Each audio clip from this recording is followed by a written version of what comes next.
All right, good afternoon. Welcome to the Board of Adjustment meeting. We've got a quorum, so I'm going to call the meeting to order. Next item on the agenda is to receive the minutes from September the 5th. Motion to receive this September 5th, 2024 meeting minutes. Second.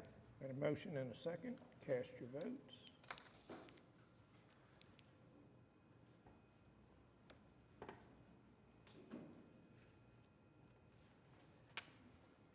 All right, those are received. Next item, receive the minutes from September 19th.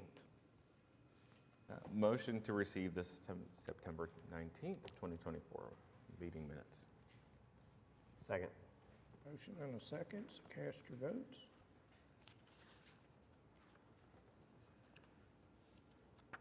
Those are received.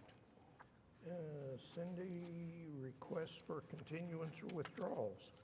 I have one, which is item number 14, case number 15744, which has been deferred to November 7th, 2024.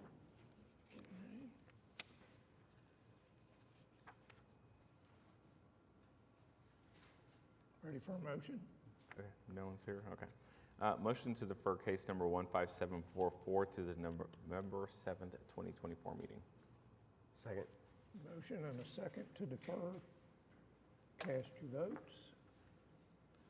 Okay, it's deferred. If you're here on item number 14, we'll see you back November the 7th.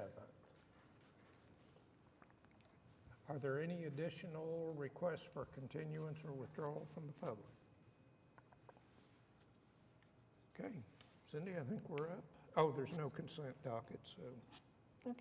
So Up for item number number one. 1 is case number 15736, which is appeal by Lamar Central Outdoor LLC and Byron's Liquor Warehouse / PSG Rentals LLC of the decision of an administrative official regarding the issuance of a sign permit, SIGN 2024-417 at 2306 North Broadway Avenue. After Tim, go ahead. I'm just consulting with my client, and in light of the fact that there's only 3 board members present, we would request a continuance. You got 4. Excuse me? You got 4 if you want to wait a minute. Either way. Yeah, if you want to. Do you want to request a continuance still? Yes. Okay. First of all, we don't think Mr. Hickman even met the minimum requirements under the ordinance in the notice of appeal filing. 2, we've spent the entire week spending money and effort to prepare for this hearing, despite what we believe is a direct legal violation of the easement that exists on this site. So no, we would ask that this be heard. The only purpose Lamar has in this is to delay the ability for us to actually install the sign. This is yet another delay tactic by Lamar here. Anything from the board? I'm good to hear it. I've got one person signed up to speak, Bill Condon. That's my client. And Okay. We're good then. Thank you. All right.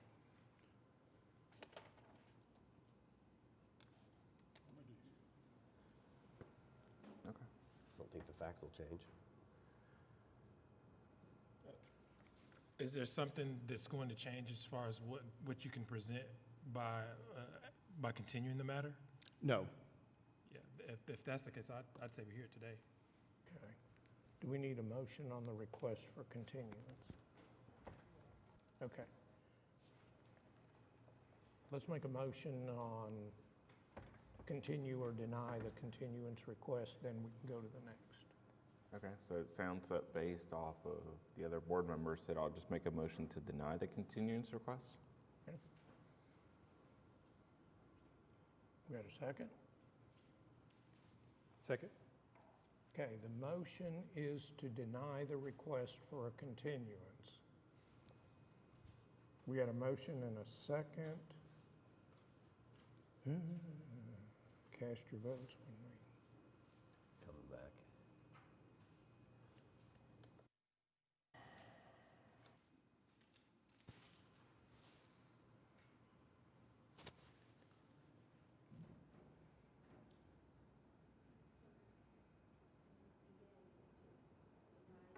Yes. Yeah, the motion is to deny the requested continuance.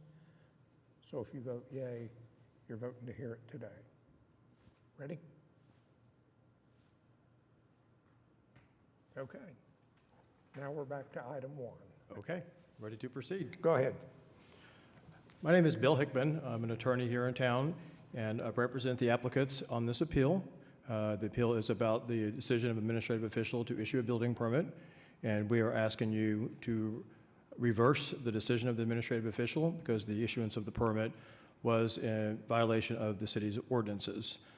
Before I go into all of my legal argument and points I want to make, I do want to ask my client representative, Mr. Bill Condon, to come forward. He has a few things he'd like to say to you.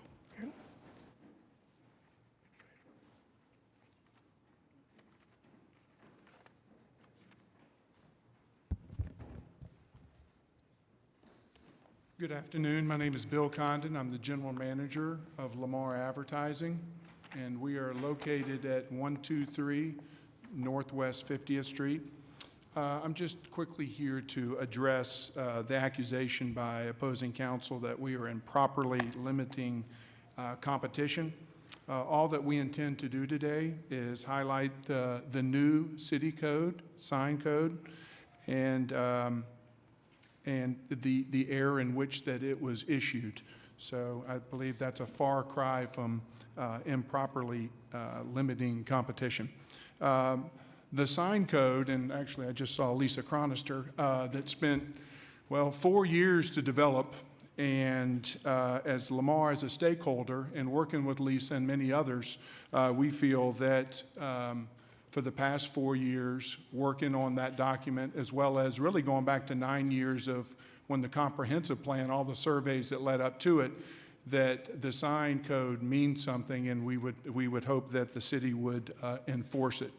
Also, the reason why we're here, we learned through the process over the past couple of years that city staff, as well as city council, said that we need to participate in proceedings like this because the city is complaint-based.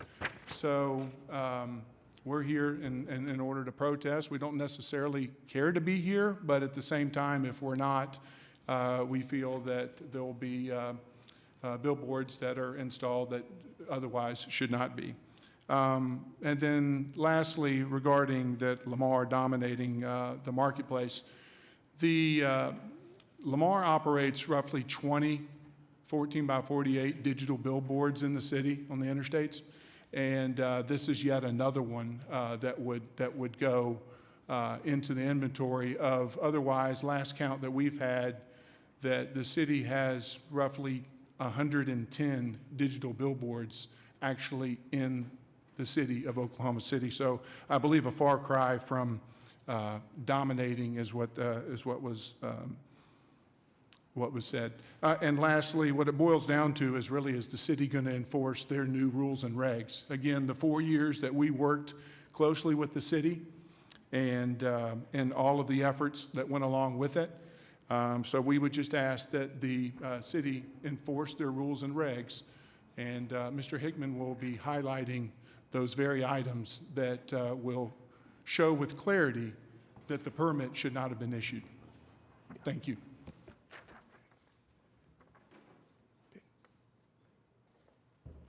Thank you, Mr. Condon.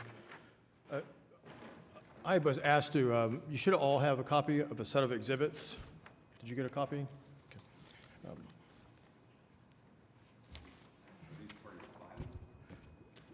Yeah, some of them are in there, yeah. Some of them are from you.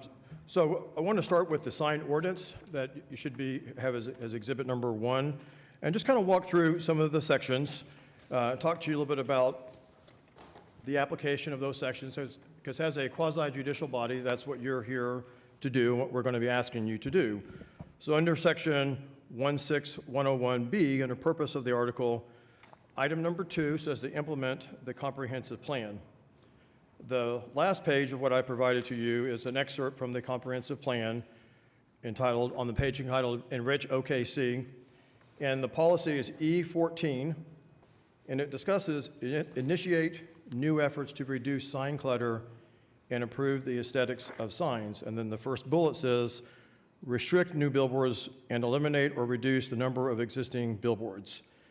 And then there's several other bullets there, but I shared this with you at the beginning. I'm going to walk through some other provisions like this because these are the purposes of this article, the lens, the context through which you are to be interpreting this ordinance is to ensure that it implements the comprehensive plan, one of which is to restrict new billboards and/or eliminate or reduce the number of existing billboards. Number 7 on that list is to promote community aesthetics. Number 8 is to protect places and areas of historical and cultural importance. And you'll hear that a part of this discussion involves the protection of the historic district. Number 13 is to provide a fair and equitable and predictable regulatory framework for all sign users and businesses. Prior to this application, my client and other companies had applied for a sign permit in this area, and it had not been approved and allowed at a location that is currently at issue. Number 16 is to provide for effective enforcement. You heard Mr. Condon talk about his concerns about the enforcement by the city, and your decision interpreting this ordinance, this new ordinance, is important, very important to Lamar from that perspective. And then number 17 is preserve, protect, and promote the public health, safety, and general welfare. And you also hear more about protection of the community and the safety of the traveling public, as well as safety of individuals utilizing the nearby adjacent businesses. And the next section I want to talk through with you is under Part D, about the findings. And these are the findings that the city made in promulgating this new ordinance recently, that the type, dimension, setbacks, and physical design of signs permitted by this article protect the city's interest in traffic safety, community character, and aesthetics. So those are some of the additional findings and guiding principles. Number 2, the uncontrolled use of signs, including billboards and their location, may harm traffic safety and the public well-being in conflict with the objectives stated above, and may have negative impact on adjacent property values, community aesthetics, and economic development. And then the last point is about the standards were developed after a public process, which you heard from Mr. Condon about. So those are the 30,000-foot perspectives of the purpose and the findings that are part of your interpretation of this ordinance. I want to now jump over to 59-16119.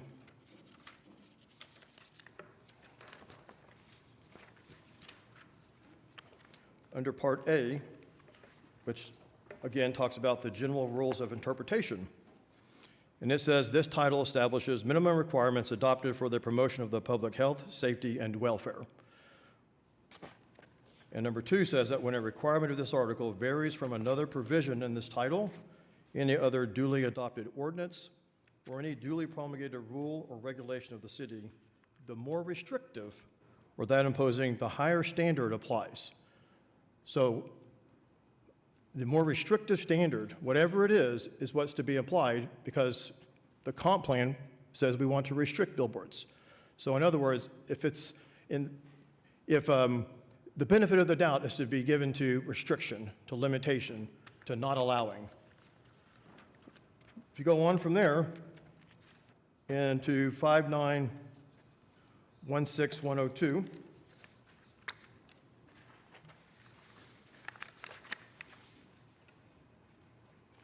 the last section, Section E, talks about the design, zoning overlay districts, and historic preservation, historic landmark districts.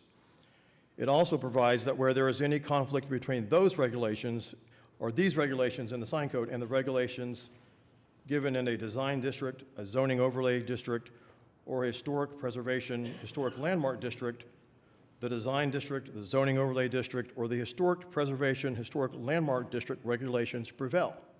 So this clearly says if there's a conflict with this sign ordinance with language in the historic preservation ordinance, the historic preservation ordinance is to prevail and take priority.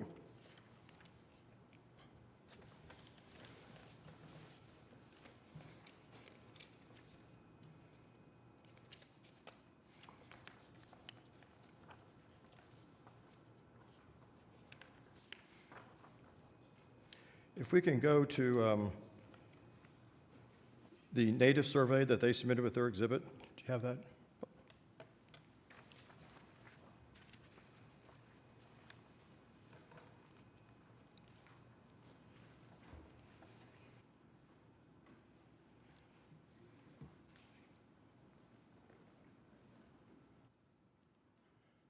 Now, I don't know if it's possible to zoom in at all or not.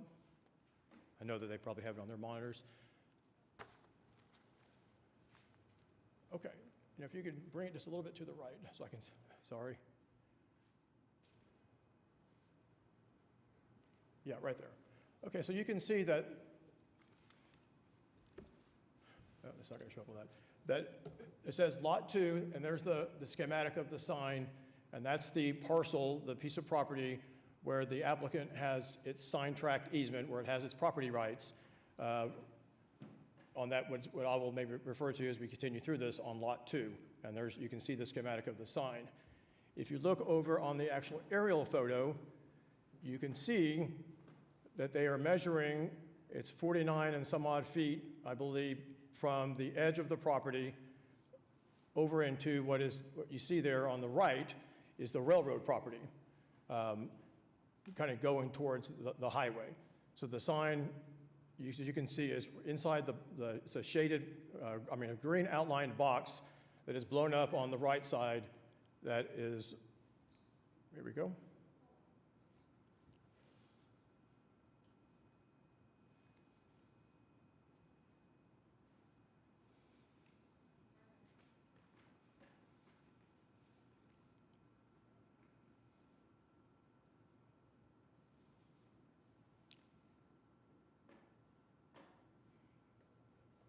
So you can see that there's a green outline that matches with what is the Lot 2 on the right, and the sign structure in there, inside that Lot 2. And then there's the adjoining property line, and then you can see they show the 49 some odd feet for their setback away from the next boundary line over. And that area right there in the middle, if you look at Lamar's exhibit number 3, shows that that is the railroad property. The railroad owns that small tract of land right next to the Lot 2 property that the sign applicant has the property rights to. Now, that's important because if you look at the sign ordinance, section 59-1611,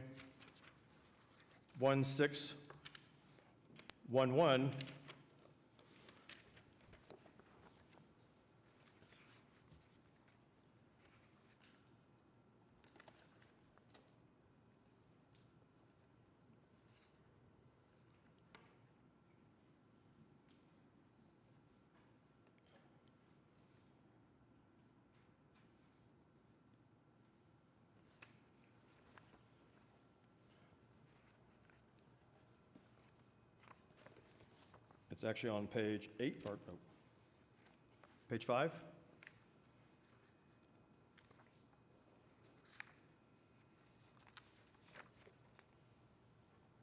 Yes, right there, see at the top there where it says street location, subsection C. It says, except as allowed in subsection L below, which deals with conditional uses, billboards are only permitted on property that abuts the following street types, and then it references the Plan OKC and says highway, industrial, or major arterial. As you can see, the property, the Lot 2, it abuts privately owned property owned by the railroad, and then all the other property around it is also privately owned. It does not abut a street. And so it's, in a sense, landlocked, and therefore does not meet the requirements of this subsection C regarding a street location. It's clear that the intent is for the billboard to be read from I-235, but it does not abut I-235. It abuts a privately owned piece of land. This is a new provision in this sign ordinance. It was not in the prior ordinance.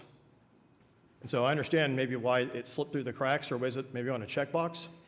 But this is an important provision because otherwise you run the risk of having a billboard sign built that doesn't abut the property or doesn't abut the highway, and there's another piece of private property between it and the highway that this billboard now is intended to read to, but is in a sense overhanging or straddling by where it's located. It has historically always been the purpose and the intent, even in other municipalities, as well as how it was interpreted previously here in Oklahoma City, that the sign had to abut the street, the highway. But in this instance, because of the 49, 50-foot wide strip of land owned by the railroad. That is not the case here. So you have a piece of private property between the Lot 2, where the assigned property rights are, trying to read to the highway, with a private piece of land in between. And so right now, it might be a railroad property, but if you make an interpretation that allows this to stand, in the future, it could be residential property, it could be a church, it could, who knows, it could be anything, because then the argument of it's not abutting the highway could not be used, because this is a first case interpretation of this new ordinance.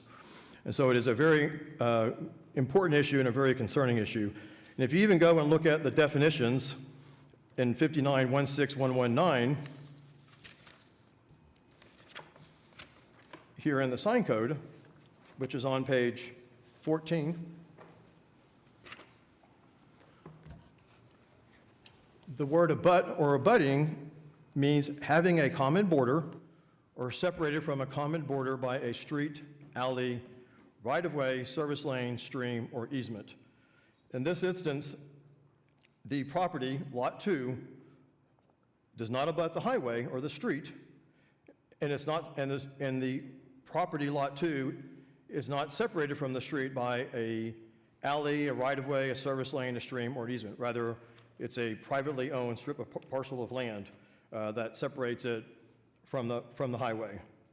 And so because Lot 2, the sign tract, does not abut the highway or any street in this new section of the sign code, this is not a legal location, and this creates a precedent that will allow billboards to sit behind other privately owned property that it does not abut the roadway that it's intended to read to, but it's separated by a private parcel of land. And this would create even more possible billboard locations in this city, which is in clear violation of Plan OKC's intent, which is to restrict new billboards. Rather, if you interpret it the way that the city staff has, you will be creating more locations for billboard signs in the city of Oklahoma City. The second argument I want to talk to you about, kind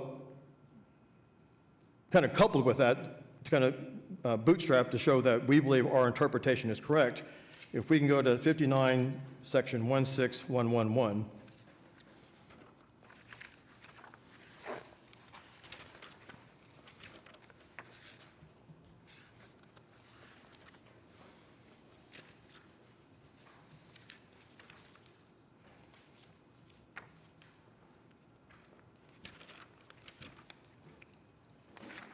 Got my pages backwards.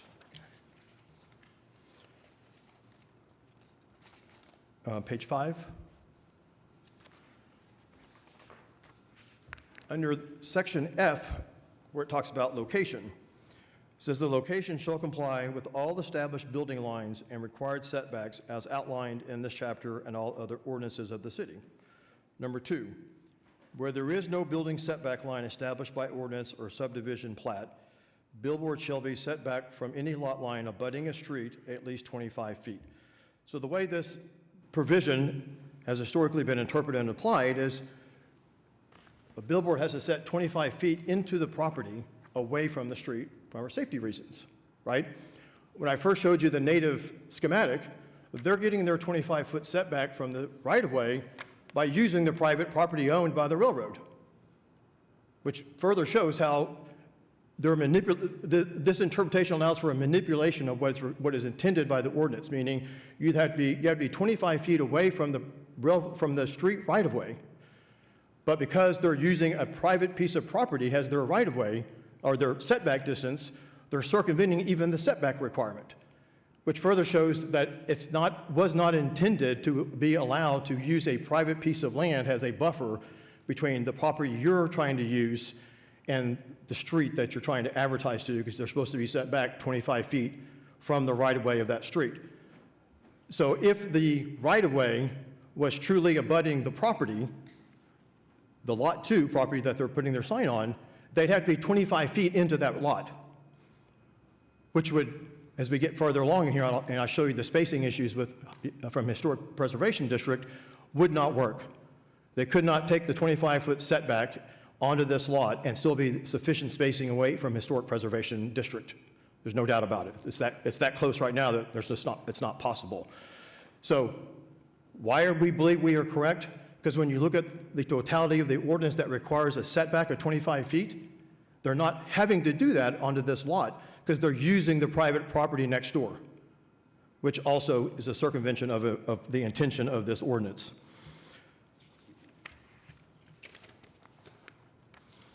If we can go to section, same section, but just the spacing from districts.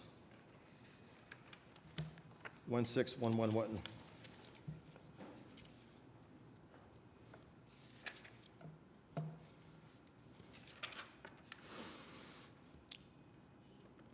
Yes, H, I'm sorry.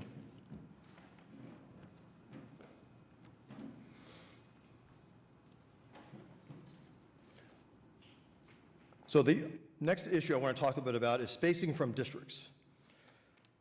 As you can see here, there's 3 subcomponents to this. The first one is no billboard shall be constructed, erected, placed, or replaced closer than 50 feet to a residentially zoned property. No billboard shall be constructed, erected, placed, or replaced closer than 150 feet to the nearest detached single-family or two-family residential building.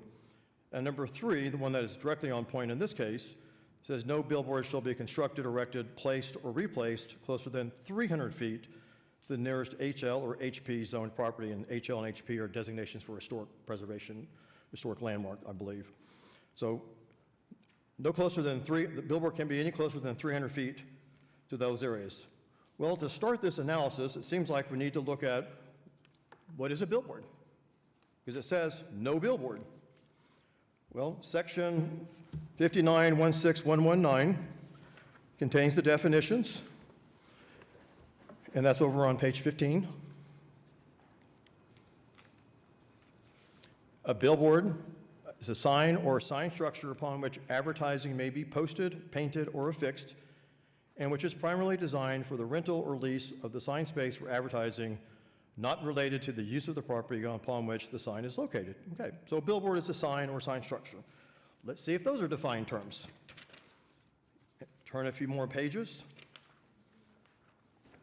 Go to page 23.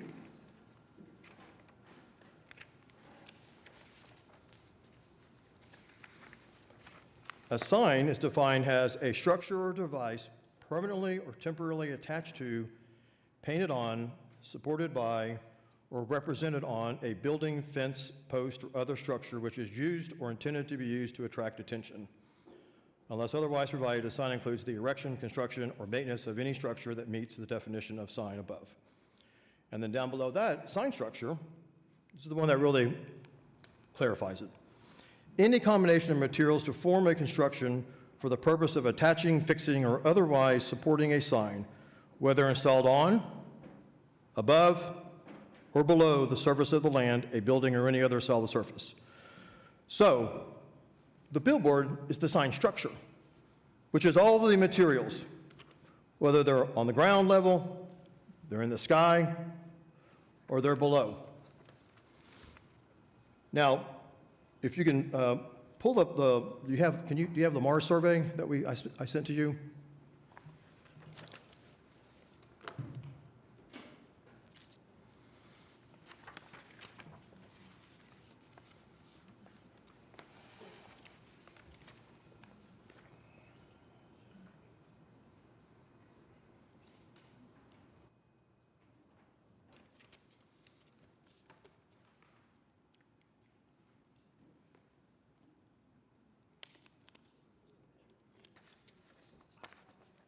It was 6.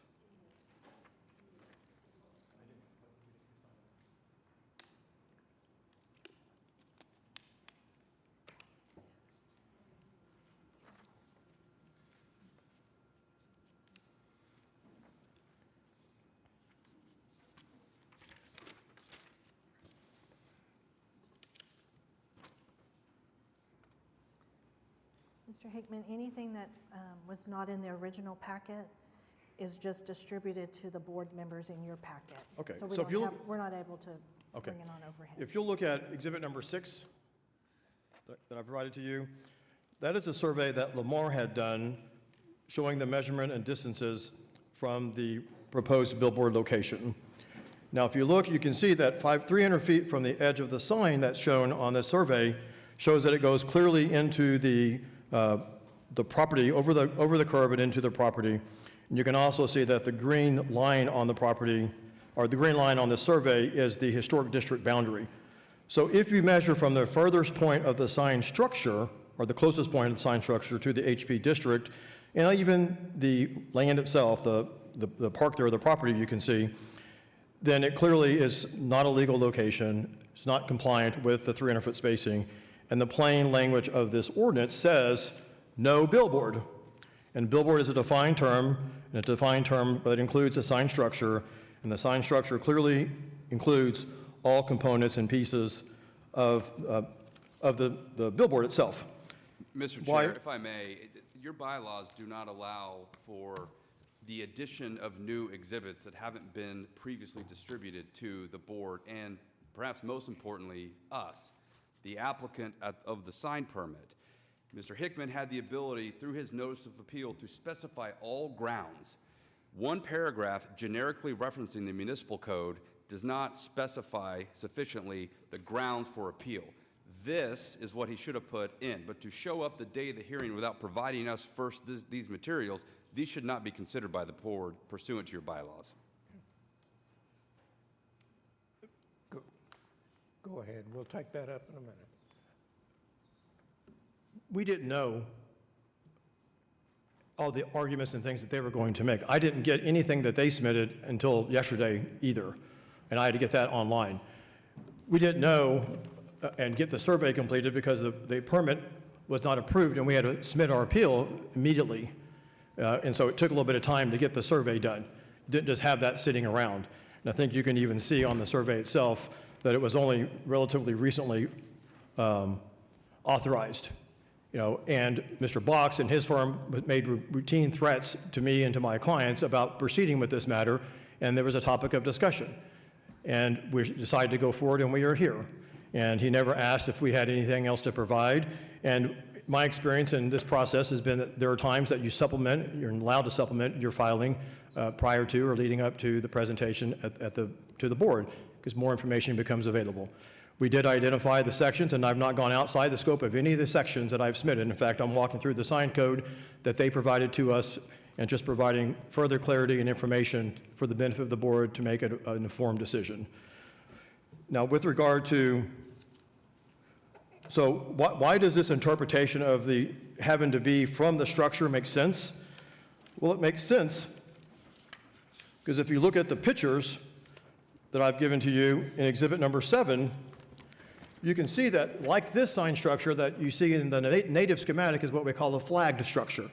It means the head of the sign flags away from the pole, okay? And the pictures I've given to you are just examples, illustrative examples, to show you that sometimes that flag can be almost as long as the face itself, the advertising face itself. So if this is a 14 by 48 advertising face, so it's 48 feet long, you can see there's almost a 48 equivalent flag on it. So the edge of the sign advertising face, which this is a digital advertising face, so it's going to be bright lights, is going to be a lot farther away. And in this example, I'm showing you this one picture, maybe even up to 100 feet away. But you can see from their schematic that they're flagging their sign away to get the pole in the farthest corner they can to try to make it legal.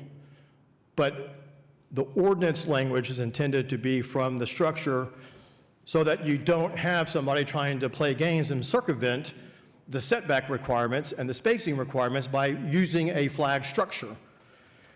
And in fact, my client recently applied and requested, as shown on exhibit number 9, just to see if the city was consistent. You can see on exhibit number 9, they talked to the development services about putting the pole outside of the setback area, but having the sign structure flag to where it would overhang the part above the sky would be into the setback area. And the comment back from Mr. Magdala, you can see in the general comments, is 25-foot setback from closest point of sign face. not pole, sign face, which is what we are saying, the sign structure, the sign face that you see measured in the survey that Lamar had done that clearly shows that it does not meet the spacing requirement. So either the city's going to treat Lamar differently and say the measurements from the sign face, or you're going to need to reverse the decision of the building official issuing this permit because it is not consistent with what they've done to Lamar. Now, going on from there, if we can look at the other aspect of this spacing issue, which we think the first two arguments we've made should close the case on this, being measurement should be from the billboard, and the property, the lot 2, does not abut a sign right of way, does not abut a street right of way. That should be enough. But if you look at that same section of the ordinance, 59-16111H, regarding spacing from districts, the historic district, which is what we're talking about now.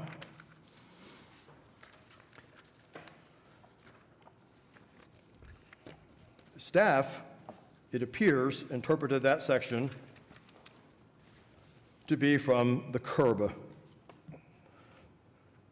Now, I'm not 100% sure how they came to that conclusion, because the word curb is not mentioned anywhere in the historic preservation ordinance or in the sign code.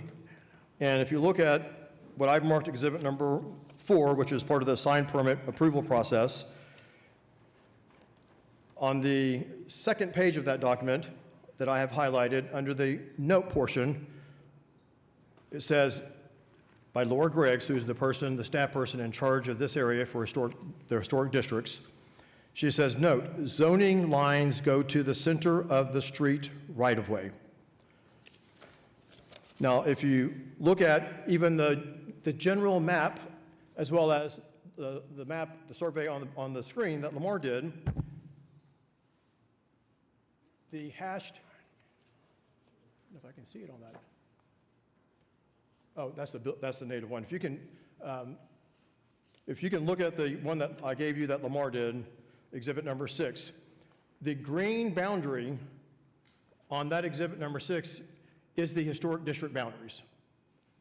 That matches identically to what is on your map provided to you by staff. Now, the historic district ordinance, which I've marked as exhibit 5, but I think I included in the packet,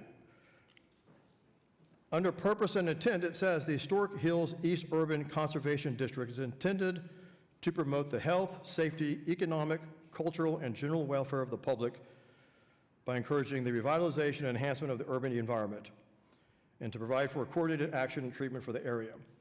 So this historic preservation ordinance for Heritage Hills is intended to protect the health, safety, cultural, other aspects, and the district designation is done by the boundaries. The Heritage Hills East Urban Conservation District is contained within the following described boundaries, which are also shown on the map. So there's a meet and bounds, lines drawn, now shown on a map of where that district is. And then over on page 86 of that ordinance, under part 2, it says overlay zoning district established. It says the Heritage Hills East Urban Conservation District shall be an overlay zoning district. The underlying zoning on the property designated by the regular zoning district regulations of this code shall continue to regulate the use and development of land unless expressly modified. So basically, when this historic designation area was created, they drew a boundary. They used that boundary to send out the notices to tell people they were doing it. And then anything, over on the next page, 87, it says, the director shall notify the chair of the steering committee, which is now the Historic Preservation Committee, of all applications for rezoning, variances, special exceptions, special permits, or subdivision of land requiring a public hearing involving land parcels located wholly or partially within 300 feet of the Heritage East Hills Urban Conservation District boundaries. Now, there was a historic preservation meeting yesterday. My client had previously requested if this item was going to be put on that agenda, and we never got an answer. But it was not on the agenda yesterday. So, I don't know why. I guess they don't want the historic preservation to know about this. But the long and short of it is they themselves even refer to the district boundaries for the notice of 300 feet.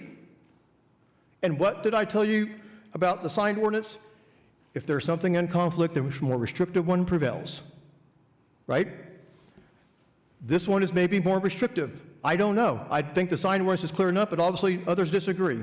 But this one says conservation district's boundaries 300 feet. So, if we take it from the boundaries, which is a predetermined, defined, marked, we don't have to worry about the curb. And I would ask anybody to tell me and show me where the curb is, that word is located. If you look at exhibit number 6, the green hatch, square rectangular lines, is the boundary. Even if you go from the center of the pole, even if you take their numbers, it crosses into the historic district boundaries.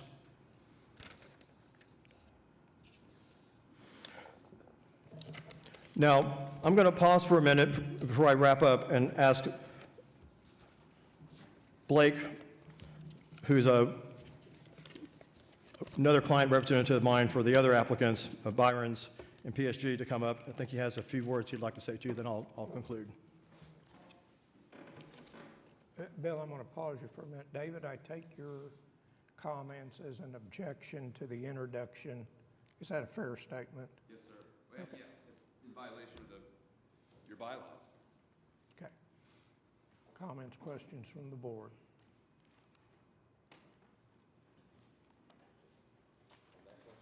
Yeah, on the objection to the introduction of the, my packet says hearing outline, appellant's exhibit. I think we all got that. And just to be clear, there are numerous items in that packet that are in the record. Yeah. And the fact that my client couldn't get a survey done within the time we filed this, within the 10 days, I don't think should be held against us by any means. But you've heard what I've had to say, and I'll just leave it at that. Go ahead. Their appeal was filed July 29th. I find it impossible to believe that Lamar couldn't produce a survey until October. Okay. All right. Anybody want to weigh in on the objection to the introduction of these documents? I'm inclined to let them in. Yeah. Do you have We'll to make a motion or to? No, I'm just Okay. interested who all disagrees with me. I do not. Okay. I do not object right. to your decision. Sorry, David, I'm letting them in. Okay, your turn. Thank you. Hello, my name is Blake Cody. I'm the general manager and third-generation co-owner of Byron's Liquor Warehouse.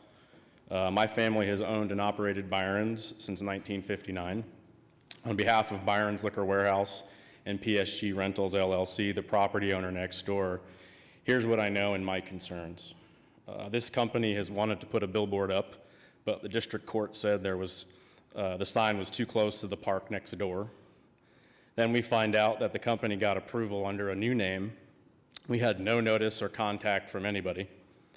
All of a sudden, we see people driving stakes into our new concrete that we spent hundreds of thousands of dollars on to remodel our parking lot because we were concerned with safety of the customers, with traffic we have, and all of the delivery trucks we receive. I'm really concerned that the proposed sign will hang over and encroach onto our property. If there is any severe weather, as we're prone to see, the heightened size of the sign pose a potential danger of causing damage to our warehouse located feet away that is full of alcohol, so that is a major safety concern. The sign will harm our business. The sign will interfere with our customers and delivery trucks and will undo the huge effort and investment we made to address public and customer safety by remodeling the parking lot, removing structures, new concrete, and following the city's rules and regulations, which were extensive. Worsening traffic congestion and distractions. I had to address issues with our small digital sign on the storefront next to this. It was too bright. People complained to the city, so we addressed that.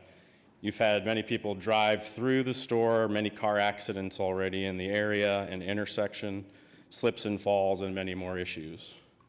We haven't seen any designs and had no notice. We were kind of blindsided by this. Thank you.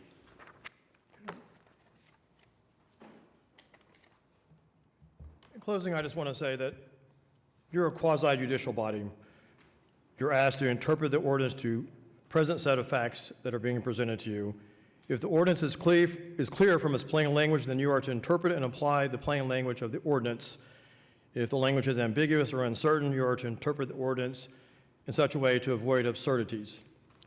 To resolve any uncertainties, you are to look at the various provisions and relevant legislative schemes, such as Plan OKC and other sections of the ordinances, as I've highlighted for you, to ascertain and give effect to the legislative intent of the City Council. Ordinances are to be interpreted to attain their purpose and to champion the broad public policy purposes outlined therein. As I've said to you today, the language is clear. For example, 300 feet from a billboard. Billboard is defined, and it's a sign structure. It does not meet 300 feet. The ordinances are clear that the property has to abut a street right-of-way, and to interpret that it doesn't is an absurdity because it means that then there's no setback requirement, which is also a requirement. And I'd also argue that it's an absurdity to interpret that the spacing is from a curb when the word curb does not exist and it's not your job to insert a word. But when the historic district itself, its boundaries are defined and set out very clearly in the historic district ordinance. The board shall, in making its finding on a specific case, determine the effect of either allowing the permit to continue or reverse the issuance of the permit, and make that determination based upon how it affects the supply of light and air to adjacent property, upon the congestion in the public streets, upon public safety and other hazards, and upon established property values within the surrounding areas, and upon other factors relating to the public health, safety, comfort, convenience, order, and general welfare. You've heard from Blake talking about his concerns with the large ongoing business operations. I'm sure many of y'all are familiar with being Byron's in 23rd Street and the congestion that already exists there, and the weird configuration of Broadway Street, how it splits and divides in the turn-ins. I don't know how closely you looked at the size and the schematic that's proposed for this billboard sign, but it's going to be massive. Very, very tall because it's next to a very elevated highway, and a full-size 14 by 48 digital. But it'll be very bright that high in the sky. You'll be able to see it for blocks and blocks down the street on 23rd. So in this case, because of the plain language of the ordinance, it's clear the intent of the legislative scheme is to strictly interpret the signed ordinance restrictions to ensure that billboards are regulated and are not just allowed and given the benefit of the doubt if we're talking about an interpretation. That is consistent also with Plan OKC. So the granting of this permit is in direct conflict with the intent and purposes of the ordinances in Plan OKC. We assert that the permit was erroneously issued because the sign lot does not abut a street and fails to have a setback from the roadway. Number two, the spacing from HP should be from the billboard, which includes the entire structure, including that part above ground. And number three, the spacing from the historic area should be from the district boundary, not from some artificial curb. And for these reasons that we've discussed, we request that the Board of Adjustment reverse the building official's decision to grant the permit. Thank you. Questions or comments from the board? I've got a couple of questions. Did you mention that Lamar has previously been denied an application at this location? Back in the 90s, yes. Okay. And so we don't not city records that we could find, but we did find records from the Oklahoma Department of Transportation. And as far as setbacks or anything like that, what has significantly changed since that time? Well, the new section in particular that I told you about the street abutting, that is a new section in the code today. I believe back then, one of the issues was spacing, and one of them related to a park. Do you know if it was 300 at that time? I do not know. Okay. As far as the definition abut or abutting, it says having a common order separated by a common border by a street, comma, alley, comma, right-of-way, comma. Are you interpreting that right-of-way as being a street right-of-way? Any right-of-way, but that's not a right-of-way that sits next to it. That's fee-owned land by the railroad. That is, it's fee ownership. It's not a. It's fee-owned. Okay. Yep. Yes, sir. If you see that, if you look on the map that I gave to you, it shows from the county that it's owned by the railroad. It's not a railroad easement. That's all the questions I have. Okay. Anything else from the board? Okay, David, your turn. So if I want to, before I launch in, I want to briefly address what you just asked. So the fact that it's fee ownership doesn't mean it's not right-of-way. ODOT owns in fee. Nobody would argue that, well, this highway, even though it's owned by ODOT, because it's privately, or because it's owned by ODOT, it's no longer right-of-way. So whether it's fee or an easement, a railroad is a right-of-way, just like a highway is a right-of-way.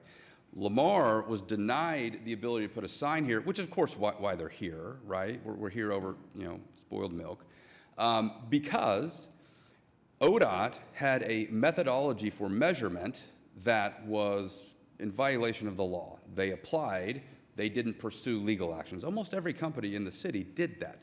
My client said, enough's enough, so we applied to ODOT, were denied.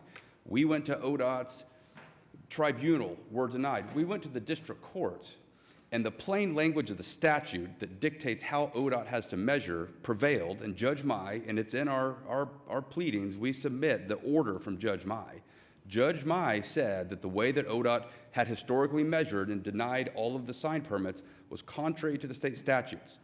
And therefore, because ODOT had failed to properly promulgate a rule, our way, pursuant to the statutes, was correct, and therefore they immediately issued a permit, all of which is detailed in our filings. So yes, they were denied, not by the city, they were denied by ODOT, okay? They could never get to the city because they couldn't get a permit from ODOT. We solved that through the district court process. ODOT did not appeal it, so that stands, that's in your materials. I don't know what the chair would like to see, but I think it would be helpful and perhaps instructive to hear from staff, because that's what's being challenged here, how they interpreted it. And then if you'd so allow, I would like to come up after staff explains how they measure and why they measured and why they came to the opinion that they did. I think we've got somebody here from staff on this one, so whoever wants to speak next from staff. Who is it? Scott Wise. Scott Wise or Lisa? Or Steve Bartlett from their office. Okay, Lisa one, go ahead. Yes, good afternoon, Lisa Chronister, Assistant Planning Director. I'll speak, and then I think Scott may have something to add. Planning staff and I discussed this application really relative to just two of the points. One, if billboard spacing was measured from the center line of the pole or to the edge of the sign face, and it was clear to us based on new ordinance language, old ordinance language, and precedent of how staff had always measured the signs, that center line of the pole was it. That's also how ODOT measures it, so that's one reason we were measuring it the same. So that's where the spacing is measured from. Then the other issue for planning was distance from the billboard to the historic district, and we had various conversations with our internal staff and legal, and our interpretation was that it's measured from the edge of the property, not the edge of the district. So that, again, is why we found, based on the survey that the applicant provided to us, that it was over 300 feet.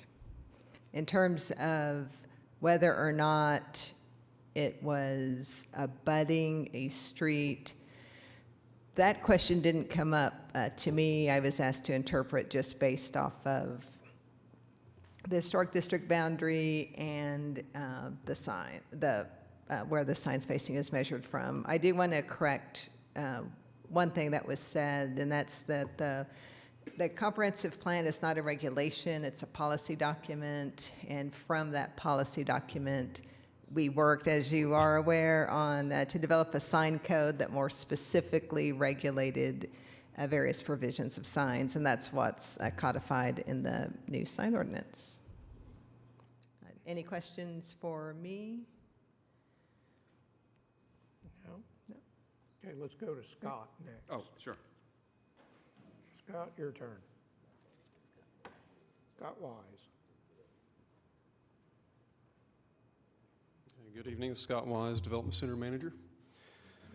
I think I'd have to agree with Lisa on that. The staff's interpretation for the measurement of 300 feet was going to be to the property line, not the actual curb. And that would be found under 16111.1 H3. It says billboards should be constructed, erected, placed, or replaced. No billboard, shall be constructed, erected, placed, or replaced closer than 300 feet to the nearest HL or HP zoned property. So that was our interpretation there. The property does not start at the curb, but further back from that. But yeah, like I said, I think I'd agree with Lisa on that. I don't recall if the right-of-way decision came up, other than we did interpret the railroad to be an easement, a buffer to the right-of-way, providing the 20-foot setback. Questions, comments from the board for Scott? Okay, is there anybody else from staff that needs to comment on this case? I guess I've got a question as far as the staff's interpretation. So what's property versus boundary? What am I supposed to consider here? Because to me, the property would encompass up to the boundary line. So I think, and Lisa may want to chime in as well here, but I think there's a little bit of a misunderstanding or misinterpretation of various sections in the ordinance. We do have zone sections or overlays within the city, and they may be, I believe, taken to the street or the center line of the street, but that specific section in this ordinance states that the 300 feet is to be measured to the property, the zoned property, not the boundary of the zone itself. Okay. So how do you apply that to the comments from Mark, particularly the statement that one of the corrections that were needed was 300 feet from historical district required. So boundary nor property was used there. It was just 300 feet from historical district required. Mm-hmm. Yes, it's my understanding that was his initial interpretation, after which, management, convened and spoke with legal on our interpretation. And it says in the ordinance directly that it's from the property line. Well, yes. Well, it says zoned property, I believe. The nearest HL or HP zoned property.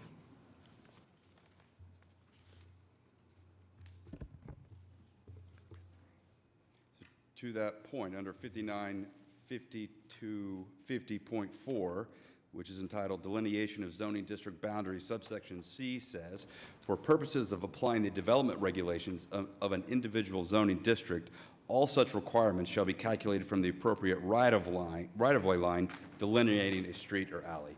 So that's why, when you look at this survey, it's to the street, which we are more than 300 feet clear of.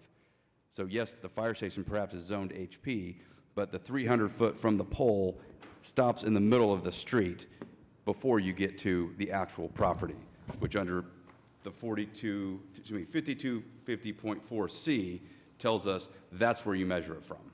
And that's where staff measured it from.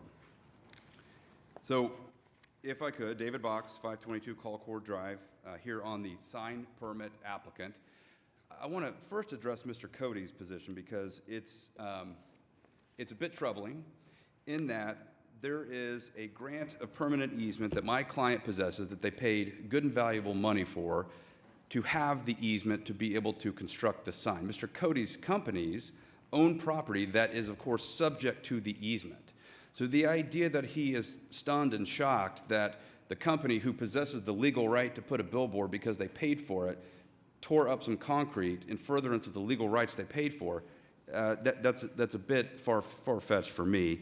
Real quickly, could you go to the Exhibit 8 in my packet? So Mr. Hickman did a wonderful job of showing a really scary-looking sign. For what it's worth, I think that's a Lamar sign that they scraped their logo off of. The second page of Exhibit 8. There you go. I'm not sure why he didn't show the actual construction documents submitted, so you can see that this is not cantilevered and flagged, but rather it emanates from the pole itself. Again, it's a convenient argument to show a really scary-looking sign that cantilevers over buildings, but rather than entertain that, perhaps we should just focus on the construction documents that were actually submitted to the city wherein the permit was issued. So this is what was submitted to the city and ultimately issued.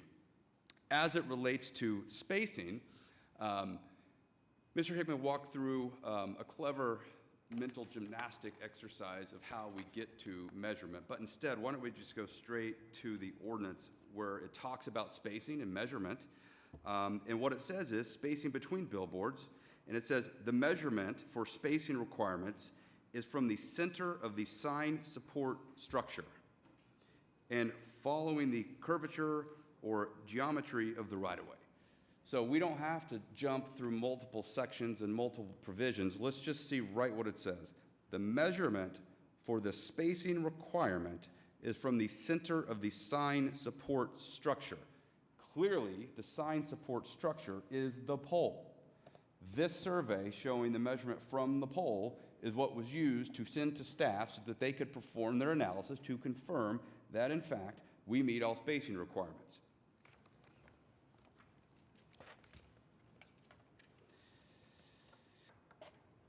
Lamar spent a lot of time talking about the comprehensive plan and how this policy that's found in the back of the document somehow would inhibit my client's ability to erect a sign. It's important to note that the comprehensive plan in Oklahoma City, which is known as Plan OKC, is adopted by resolution. It is not an ordinance. It does not have the effect of law. It is a policy guide, nothing more. This property is zoned I-2 moderate industrial. With that zoning, certain rights are inherent. One of those rights is the use unit non-accessory signs. That is ordinance, that is law. You cannot, as a municipality, remove rights that are granted through zoning by resolution by adopting a comprehensive plan. The reason being, when someone zones property, notice is sent. When notice is sent, it allows the property owner, the public, the opportunity to stand right here at this podium to be heard, to give concerns and comments about that zoning. So it puts the public on notice that something is happening. When a city adopts a comprehensive plan, they do it by resolution. No notice is sent. So the idea that a city, through a policy buried in the comprehensive plan, could somehow strip away valuable property rights is simply a legal fallacy. You can't do it. The ordinance itself controls. The ordinance allows non-accessory signs, and it allows non-accessory signs at this location. Lamar wants you to create a new way of measuring spacing, a way that's never been done before, and it's a way that Lamar signs are not measured. So they want this sign to be measured differently than their own signs are measured. I'm not sure why, other than they sought and failed in the 90s to be able to get a sign here. And I would just reassert my general objection. The one paragraph submitted by Mr. Hickman as to their grounds for appeal failed to properly specify what was needed. We would ask that you listen to your staff, listen to the way that this has always historically been done, and the wording of the ordinance. The measurement for the spacing requirement is from the center of the sign support structure, not the edge of the sign. Then on the district boundaries, for purposes of applying development regulations, which is what a sign is, of an individual zoning district, all such requirements shall be calculated from the appropriate right-of-way line delineating a street or alley, which of course, in this instance, is the right-of-way line that exists here at the fire station. The sign structure is more than 300 feet away from that boundary, therefore all provisions of the ordinance have been met. You heard from two separate departments within staff telling you why that was the case. And the idea that the railway somehow inhibits that, Lamar has a sign at 36th and 235, which of course is just a little about a mile up the road, that also abuts the exact same railway. Lamar wants you to create new rules that don't exist in the ordinance and have never been used to interpret sign permits in the past. We ask that you apply the ordinance you uphold the decision made by staff as it is clear based upon a plain reading of the ordinance and not a strained interpretation of the ordinance that this sign was properly issued. We're happy to answer any questions. Anything for David? Does the railroad at 36 and I-235 own that land in fee simple, or I do believe they have so. an actual right-of-way? I believe they own it in the same way all the way through. If you think about when the railway came in, there's a reason that it's inconvenient downtown now, because they had all of that in the before. And now, when you want to travel on 13th Street or 10th Street, you sit and wait. The railway was here first. So it is our strong belief that, yes, they own it the same way all the way through. And it is not private property. If you think about what the intent of the code is about having this abut private property, it's exactly what Mr. Hickman said. You wouldn't want a residence or something else to be next to this billboard. But a railway is not the intent of the code to keep the sign away, okay? It's to keep, if it was, you have Byron's, you have our sign, and then you had an actual development that was between us and the highway, well, that's of course what the intent of the ordinance is. You don't want to, you have to put billboards next to the highway. I think that's fairly self-evident. A railway right-of-way, whether owned in fee or easement, isn't what the code was trying to prevent. And frankly, it's intellectually dishonest to even suggest that. Anything for David? Okay. I think I'm pretty stuck on that intent language is not written into the code. It's pretty clear that it says either it's fee or it's a right-of-way. And I've done enough title searches where I see where the state of Oklahoma was given fee simple absolute when they intended to build a right-of-way or a highway, whatever it may be. So I do think that there is a difference between fee simple absolute and an easement or a right-of-way. You're talking about two different ownerships when you're talking about those terms. So, like I-35, for instance, that's owned in fee simple. The state, through the Department of Transportation, owns fee simple absolute title to I-35. There's no way you could make an argument that that is private development that the ordinance intends to keep signs from. If that's true, we're about to have a city with no billboards. Like, ODOT owns almost all of their highways in fee simple absolute. Portland Highways, State Highway 74, they recently expanded that going through North Oklahoma City. They bought fee simple absolute title to that. There are billboards that abut that. In the same provision in the ordinance where we hear about the measurement, right above that, it says, if a railroad right-of-way crosses public right-of-way, required setbacks or established building lines on adjacent properties are extended through across the railroad right-of-way. That is what Mr. Wise was referring to when he said the setback of 25 feet was met because the railway, you extend that through pursuant to the ordinance. There's no debate that the railway crosses right-of-way. If we go back to, we can see it right here. It crosses the right-of-way. And so when that happens, the ordinance, under subsection F, location, if a railroad right-of-way crosses public right-of-way, required setbacks or established building lines on adjacent properties are extended through or across the railroad right-of-way. In other words, we ignore them for measurement purposes.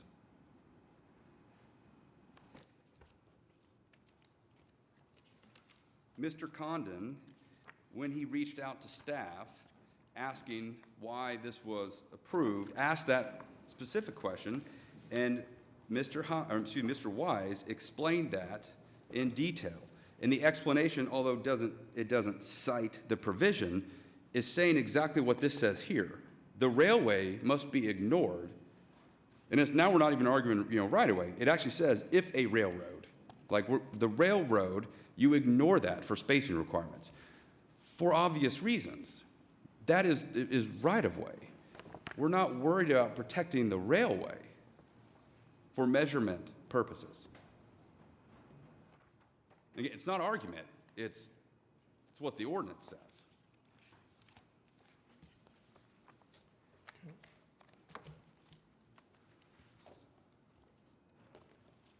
Anything else from the board? So on F3, if it says, if a railroad right-of-way crosses a public right-of-way, or, I mean, is your intent that maybe we should be measuring off the highway itself and not the railroad? Be simple? So- I'm confused. Well, what he's saying is because we abut private property, we don't abut a highway. And what I'm telling you is the ordinance is saying we don't really view that as private property, right? It's right-of-way.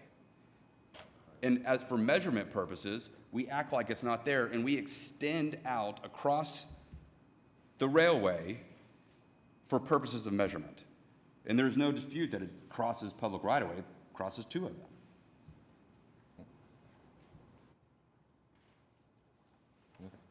No more. Anything else? Yeah, the place that I'm stuck, just going back to the historic district, the language that was used previously was no billboard shall be constructed, erected, or replaced closer than 150 feet to the nearest detached single-family or two-family residential building. Building was used there. Property was used when we start talking about HP.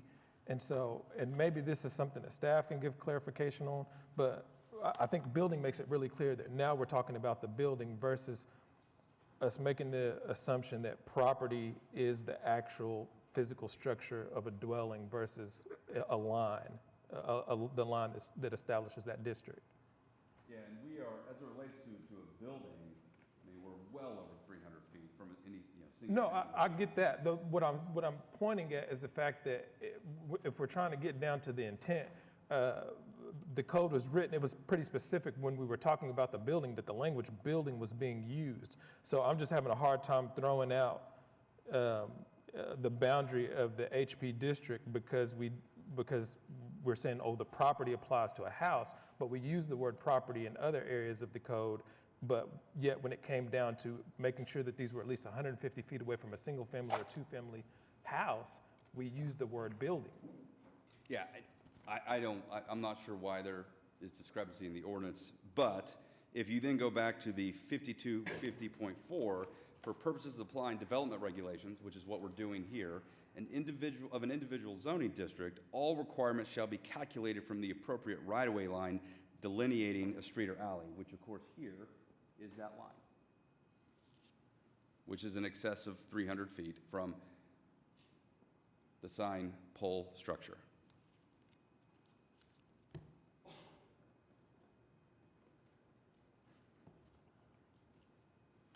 I don't have anything. Anything else? Bill, I think you wanted to speak. Well, first of all, we're not applying development regulations. This is sign code regulations. Number two, the right-of-way line I don't personally believe that the section of the ordinance that they're referring to even applies or needs to be interpreted or applied, because the right-of-way line is the right-of-way line that's shown on the map. That is the definition that defines the historic district boundaries. I mean, and if you read the historic district ordinance, the district designation is contained within the following described boundaries, which are also shown by the map. And it goes north. Mr. Sade, I think you said something about you were did enough survey or title work.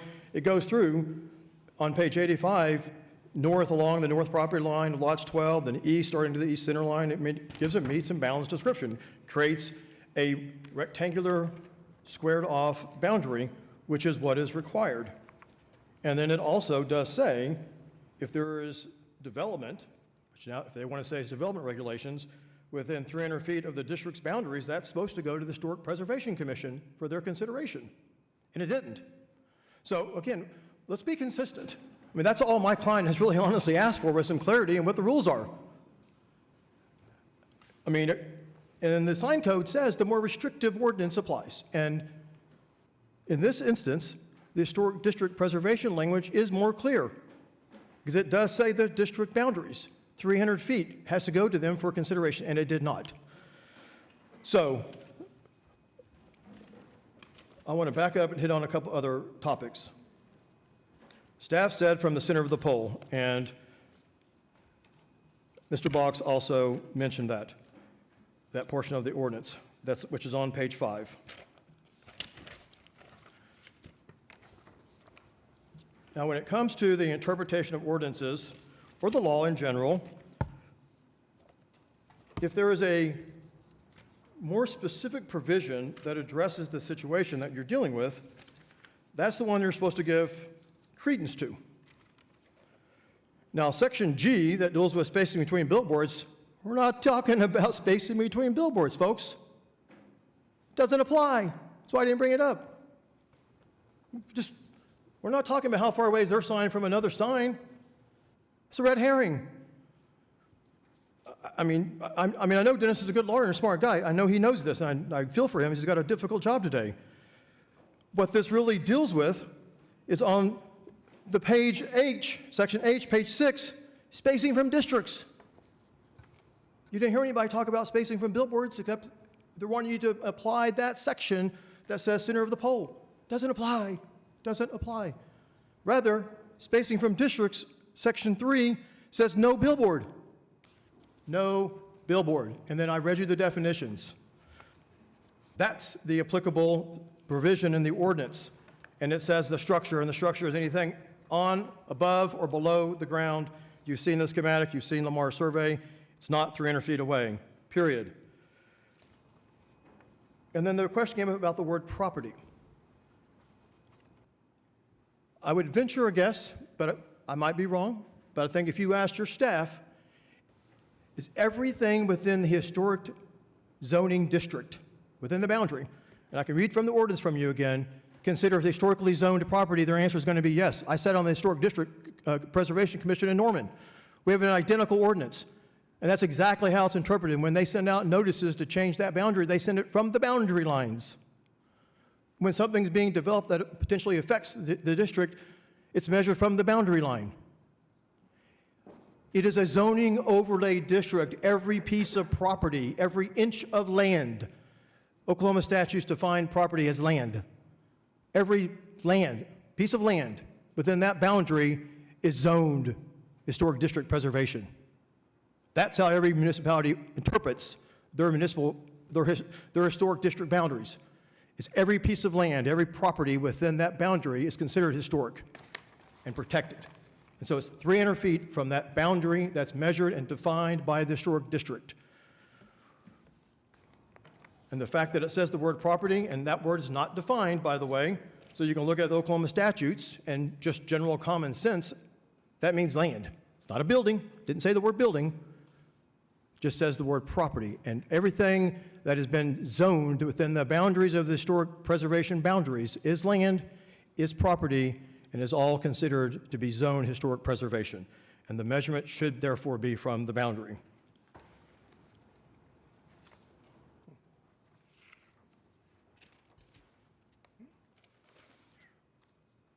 Again, we feel like the ordinances are clear, and you should not make a strained interpretation.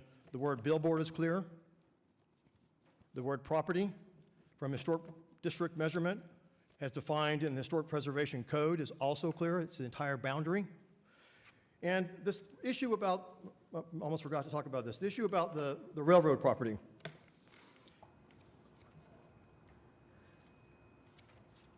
First of all, it is not right-of-way. And if you look back at section F on page 5, Mr. Boggs read to you the part about if a railroad right-of-way crosses a public right-of-way, required setbacks or established building lines on the adjacent properties are extended. And I would agree, if this railroad property was a right-of-way, and that was also the public road right-of-way, and they overlaid each other, crossed each other, then that provision would apply. But you know what that would mean? The paragraph above it, what I told you before, where there is no building setback established by ordinance or subdivision plat, billboards shall be set back from any lot line abutting a street, which would be the right-of-way, if these street right-of-way and the railroad right-of-way overlapped, set back 25 feet. So they want you to make a strained interpretation that means they have to do no setback and not abut a street. Because if it's one or the other, they're out. If you say it's a railroad right-of-way that overlaps a street right-of-way, they got to be 25 feet back from that property line.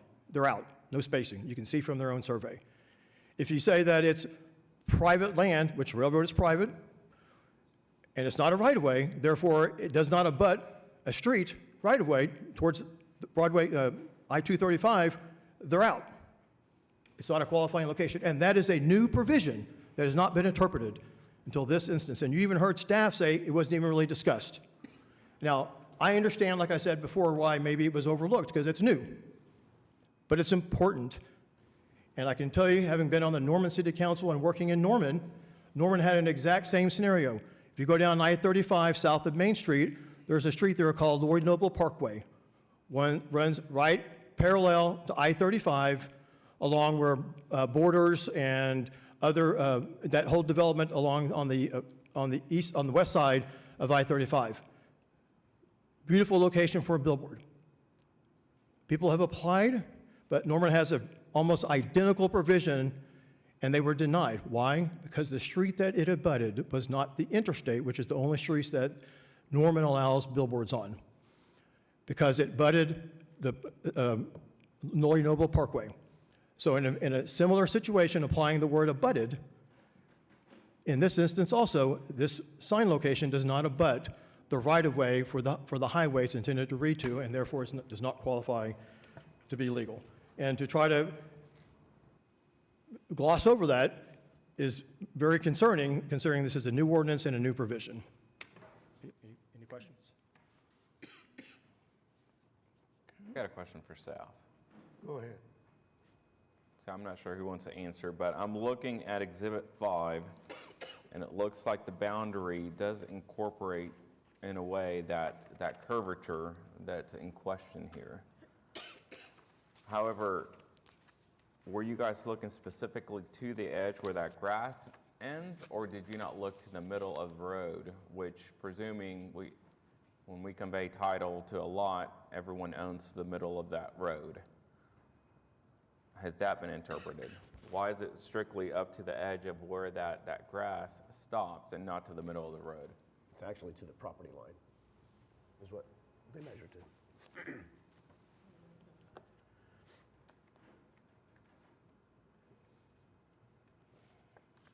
Yeah, And the property line would be it's the about one with page 90. 4.5 feet behind the curb. Yeah, it's Exhibit 5, but it was recorded with the county clerk, so I'm not sure. Yes. What exhibit are you referring to? Ex- The exhib- handout to Mr. Hickman that's not part of his materials? Yes, that exhibit, but page 90. Can you see that from here? That boundary shows me to the middle of the road. We didn't have an Exhibit 5 in ours. So the historic preservation boundary goes to the middle of the road. Complete ordinance. Oh. But in the ordinance, by measurement, you measure to the property line. Mr. Sato, if you'll look at the map that the city staff put together, that was in the packet, not this one, but the other one. I think it was at the very end. I don't think there's any disputing this point. You know what I'm talking about? That shows the green line, that shows the boundary.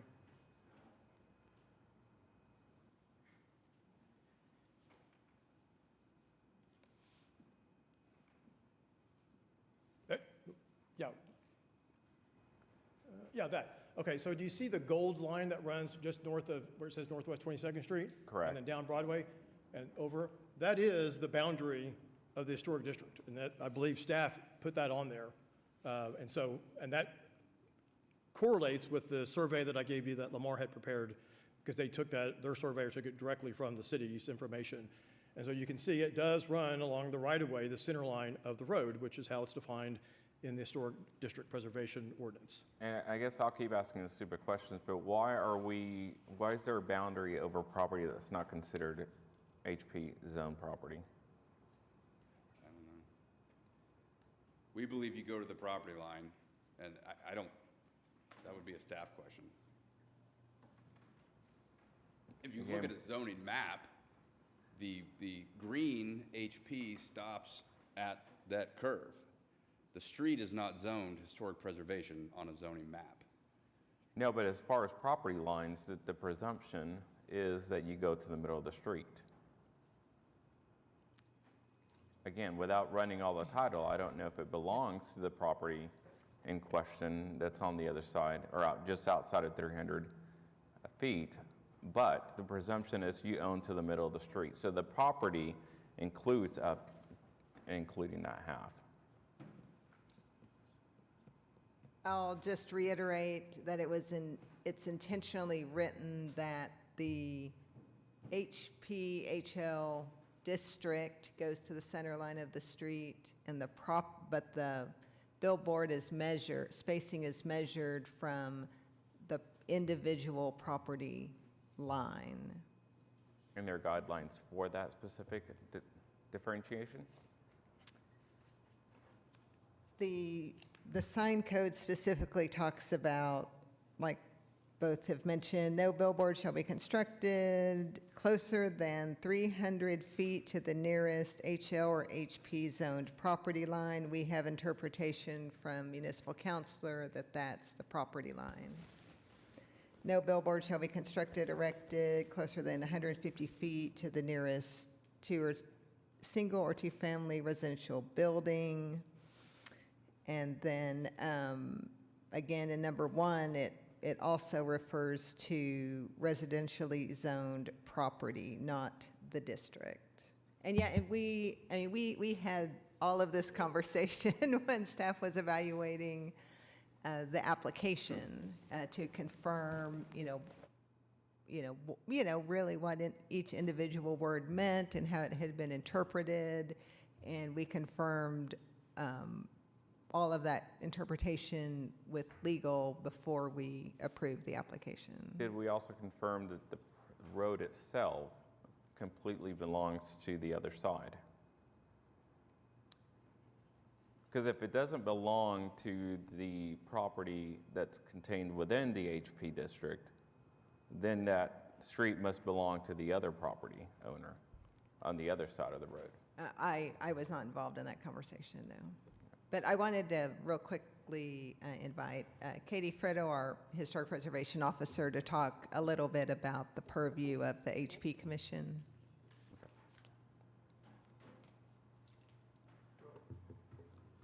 Katie Friddle, Planning Department. I'm staff to the Historic Preservation Commission, and just wanted to clarify for the record that the language referencing a steering committee is actually from the Urban Conservation District overlay, which predates the Historic Preservation District designation. The steering committees are specific to each neighborhood. In most cases, those are also their neighborhood association board.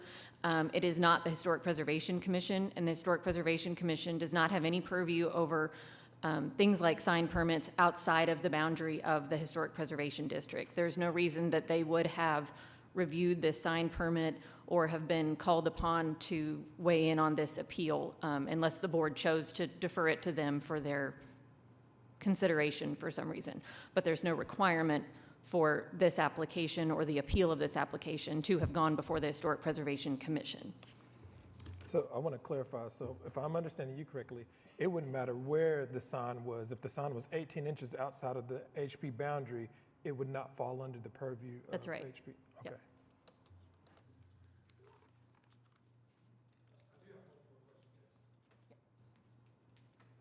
I do have more question. The boundaries on these HP districts and even some of the other overlay districts, it looks like that they run along the property line, to Roberto's point, the actual property lines. I don't see them cut in where there is or isn't a structure. Mm-hmm. Is that intentional? So the way we draw the zoning districts, and I don't map the districts, and I might defer to Sarah if she has more expertise in this than I do, but when we map the zoning districts, they go to the center of the street because you don't leave a gap where there is no zoning. They all butt up against each other, and what makes sense is for that to be down the middle of the street or other right-of-way, or if it's an alley or whatever that may be. When we talk about property generally and property lines generally in zoning terms, we mean the platted property line and typically not the right-of-way between platted property. So when we measure a setback or where a fence should be or where the front steps should be, et cetera, we're measuring that from the platted property line, not from the center of the street that somebody technically owns.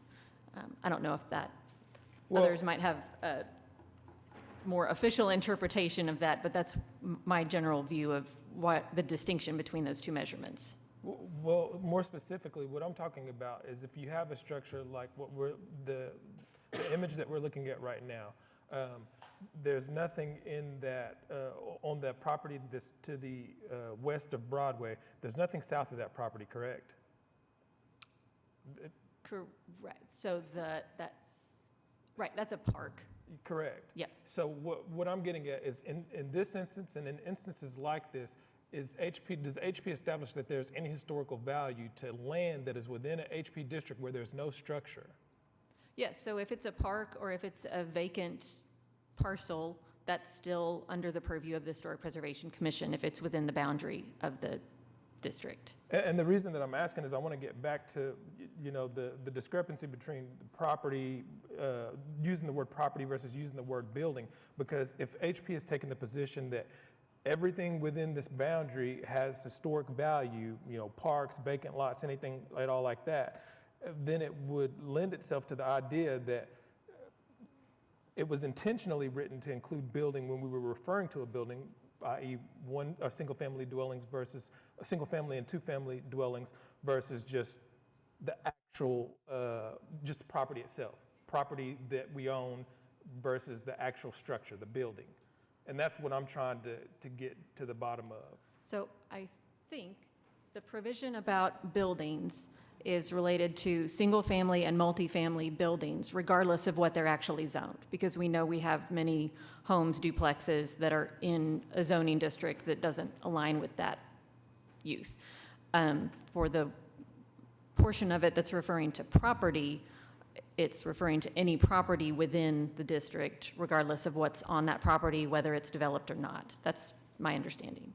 And that's what I'm asking for, because I think the applicant is making the argument that, the property would apply to property. It doesn't differentiate whether or not it's real property, whether there's a structure on the property, it's just property.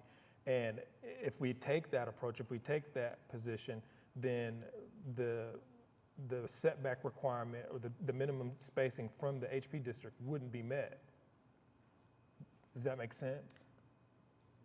Yes, but I'm going to defer to folks with more expertise on the sign code and interpretation of the sign code on that point.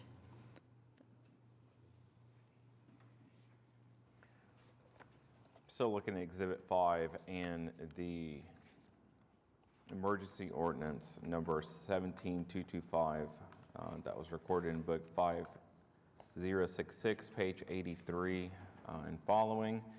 It does say in the overlay zoning district established, where it talks about the Heritage Hills East Urban Conservation District shall be an overlay zoning district.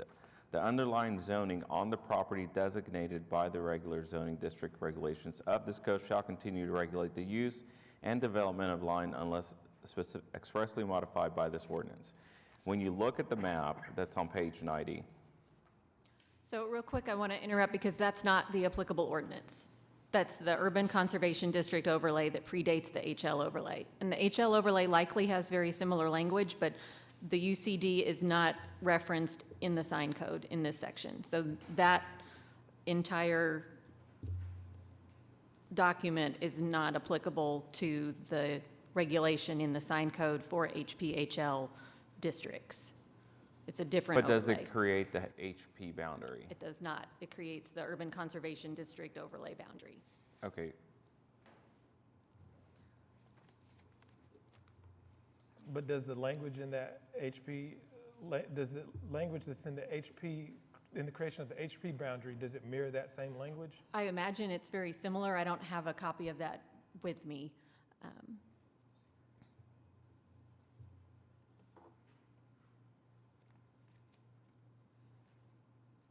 Not sure what Sarah is trying to pull up, but I'm interested. So just to look at the zoning map, so the overlay, which is I guess, no longer relevant. If you look at the actual zoning map, you need to go north. You'll see where the city shows the HP. Keep going north. Keep going. There we go. So the HP stops at what appears to be kind of the curb line there. And then it's right-of-way, which is not zoned, and I-2. Okay, can you go up? Yeah, go up a little bit. Top of the park, and I have the subdivision plat I can show you. Do you see how it curves out there? Because originally this was a squared off 200-foot frontage there, and then the roads came in, but you see how the green area protrudes out actually into the roadway. And I would point out that the gold line is the HP district that includes everything even beyond the park area. But if you include the area that was originally a part of the land before the road was built, you can see how it protrudes out into the street, and that would impact the very minimal spacing that potentially exists if you take their center of the pole measurement, because even there, you can see how it does protrude out into the street some. It would create a lack of distance to 300 feet. Even best case scenario for them, and not considering the billboard to be the structure and measuring from the edge of the structure, measuring from the center of the pole. So even Mr. Box's own point shows that the curved area that's shaded green that goes out into the street would impact the measurement distance from that I-2 property back up to the north and east. But it's all still well within the boundary. So and there's no survey to show that, right? The only survey that we have shows that we're away. He's speculating. He's got no survey to show that. But we're also speculating that it's not that way. I mean, you're both asking us to presume, make the assumption that that's incorrect, right? So, I mean, all we can do is provide all the documentation that the city, as the body in charge of issuing permits, asked us for. We provided all of them. We spent money on a survey. We gave them everything. They issued the permit. There are plenty of times in which the city will say, we can't issue the permit because you violate some provision of the ordinance, whether it's setback, height, whatever. In that instance, we would be here in front of you seeking a variance. After staff received our survey, after staff mapped whatever they needed to map and reviewed the ordinance, they determined that all ordinances were met and no variance was needed. They could have easily said, well, we think you need a variance because you're not actually, the measurement you have doesn't comply. They didn't. After we gave them the survey, they said you comply with all the ordinances. Therefore, no variance is needed. Therefore, here's your permit.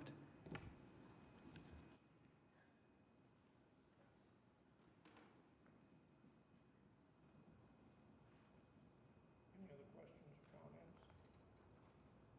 Any other questions or comments? Yeah, I just want to clarify that it is staff's position after a review by legal counsel that taking a step back to the whole abutting issue versus easement versus a right-of-way, that the land that's owned by the rail company is an easement or is a right-of-way? Is that the official position of the staff?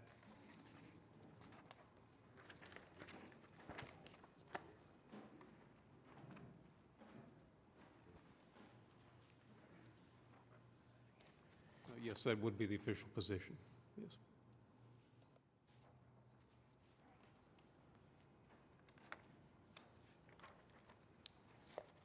Anything else from the board? Questions, comments?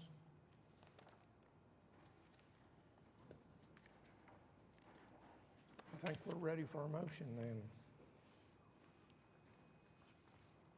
I'm not sure if we're going to have consensus either way, but I believe that I am not in favor of the interpretation that was used by staff, and I'm willing to grant the appeal. So unless someone wants to make a motion to deny the appeal, I think that the record, based off what I know about fee simple versus right-of-way, I believe that it does not meet, I do not think that is a right-of-way. And I think, Mr. Wacht, you've asked this body to consider some of your matters and some of your appeals de novo, and that's what I'm doing here. Based off of the information that I have in front of me, I don't believe that that property is a right-of-way, and I don't believe that the interpretation of the HP property, I do believe it extends to the middle of the road unless I'm shown otherwise. So for those reasons, I would grant the appeal. So unless someone wants to make a motion to deny the appeal. Well, I don't know that I have as strong convictions about the land actually being a right-of-way or not. I think I understand it the same way that you do. That being said, I'm willing to accept the city's interpretation of that. I do think that it creates a problem, though, because as the applicant has stated, I mean, if it is a right-of-way, then how do you then meet the setback requirements? How do you meet the 25-foot setback requirements? But for me, the bigger issue is, I think after hearing the explanation from staff on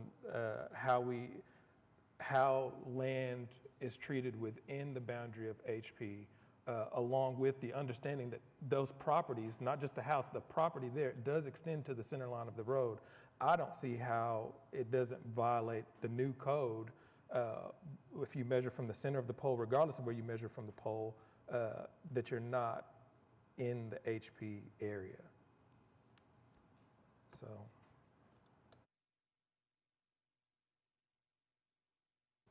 Well, and I'll say this on my thoughts.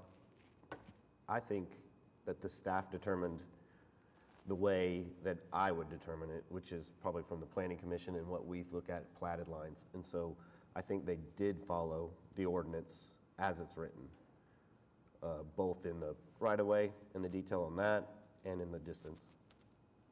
But title is something that I don't do, and so it's just a different aspect. And I'm making presumptions, unless you run each title separately.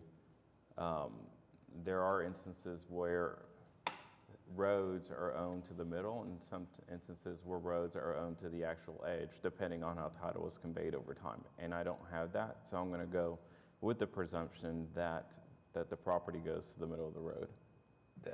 I agree 100%, and I'm glad you brought that up because, yes, while that's the case most of the time, it doesn't always go to the middle of the road. So I would, if there's information that's out there that, if we want to continue it to verify the ownership, the limits of ownership of those properties, I'm fine with that. But I think, my assumption is that it does go most of the time, it does go to the middle of the road.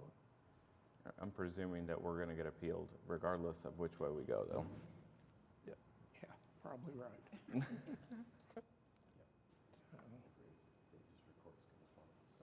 Based off of Marcus, I'll make a motion to grant the appeal. I'll second. Okay, we have a motion and a second to sustain the appeal.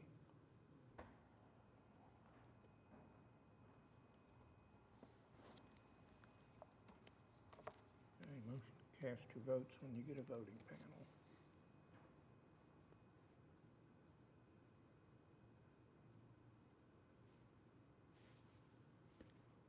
My vote is nay.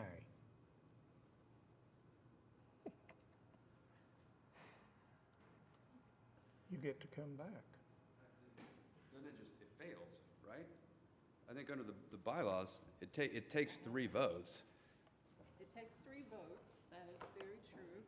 And we only had 2 in either direction. 2 and 2. Well, but the appeal has failed. It's not a continuance. The appeal has failed. Just a minute. Now, I think you got to have 3. You have to have 3 for anything, For the either to action. deny or, yeah. So No. he requested a review by this body. This body reviewed it and was tied in its decision regarding the appeal. So we're Correct. So his right back appeal has where we failed. were before we started. I don't think the Board of Adjustment has an automatic continuance. His appeal has failed. It doesn't have to be affirmed in the other way. No, I'm not saying that, and I'm not a party here, so I just advise the board, and what you see on the screen is exactly correct. Correct. Yeah, appeal is so failed. we're good.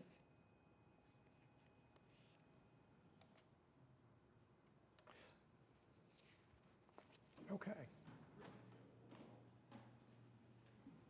Well, I guess I want to be clear. It sounds like. Are we going to hear this again when we have 5 members, which is what I asked for to start with, so we didn't have this situation? Or do I need to file my appeal to the district court? And I just want clarity. I personally feel like I should get a shot with 5 of y'all here to get an answer one way or the other, but if Ms. Talley, you want to tell me that I got to just go ahead and file my appeal to district court because it tied? We don't know when we're going to have 5. Very often we do. Unfortunately, today we only had 4. No, I understand. I'm just trying to ask the question, do I need to come back when there's going to be 5 of y'all here to get a final ruling one way or the other? Because obviously it's 2-2. Or is this considered the appeal is over and the clock starts to file my district court matter? Our bylaws say, in the event there is a lack of 3 concurring votes on any of the matters that come before the board, the case will automatically be continued to the next regularly scheduled meeting. And then, in the event there is a lack of 3 concurring votes on any matter coming before the board at 3 consecutive meetings, excluding deferrals requested or agreed to by an applicant, the matter shall be deemed constructively denied, and any aggrieved party may appeal such denial in the manner provided by law. Okay, so we do come back to the next regularly scheduled meeting, and there may or may not be 5 of you. And if there's not 5, it's the same 4, then I assume we'll just ask for a continuance. And Well, it has to be denied in order for this to, what I just read you, for this particular bylaw to be in place, you have to have 3 tie votes, and then you're free to go. Can we incorporate the arguments that were made today at the next meeting so that we're not an hour 45 minutes into voting? What we can do, you will have minutes of today's meeting, and that can be a part of the staff report, that this was the action that was previously taken.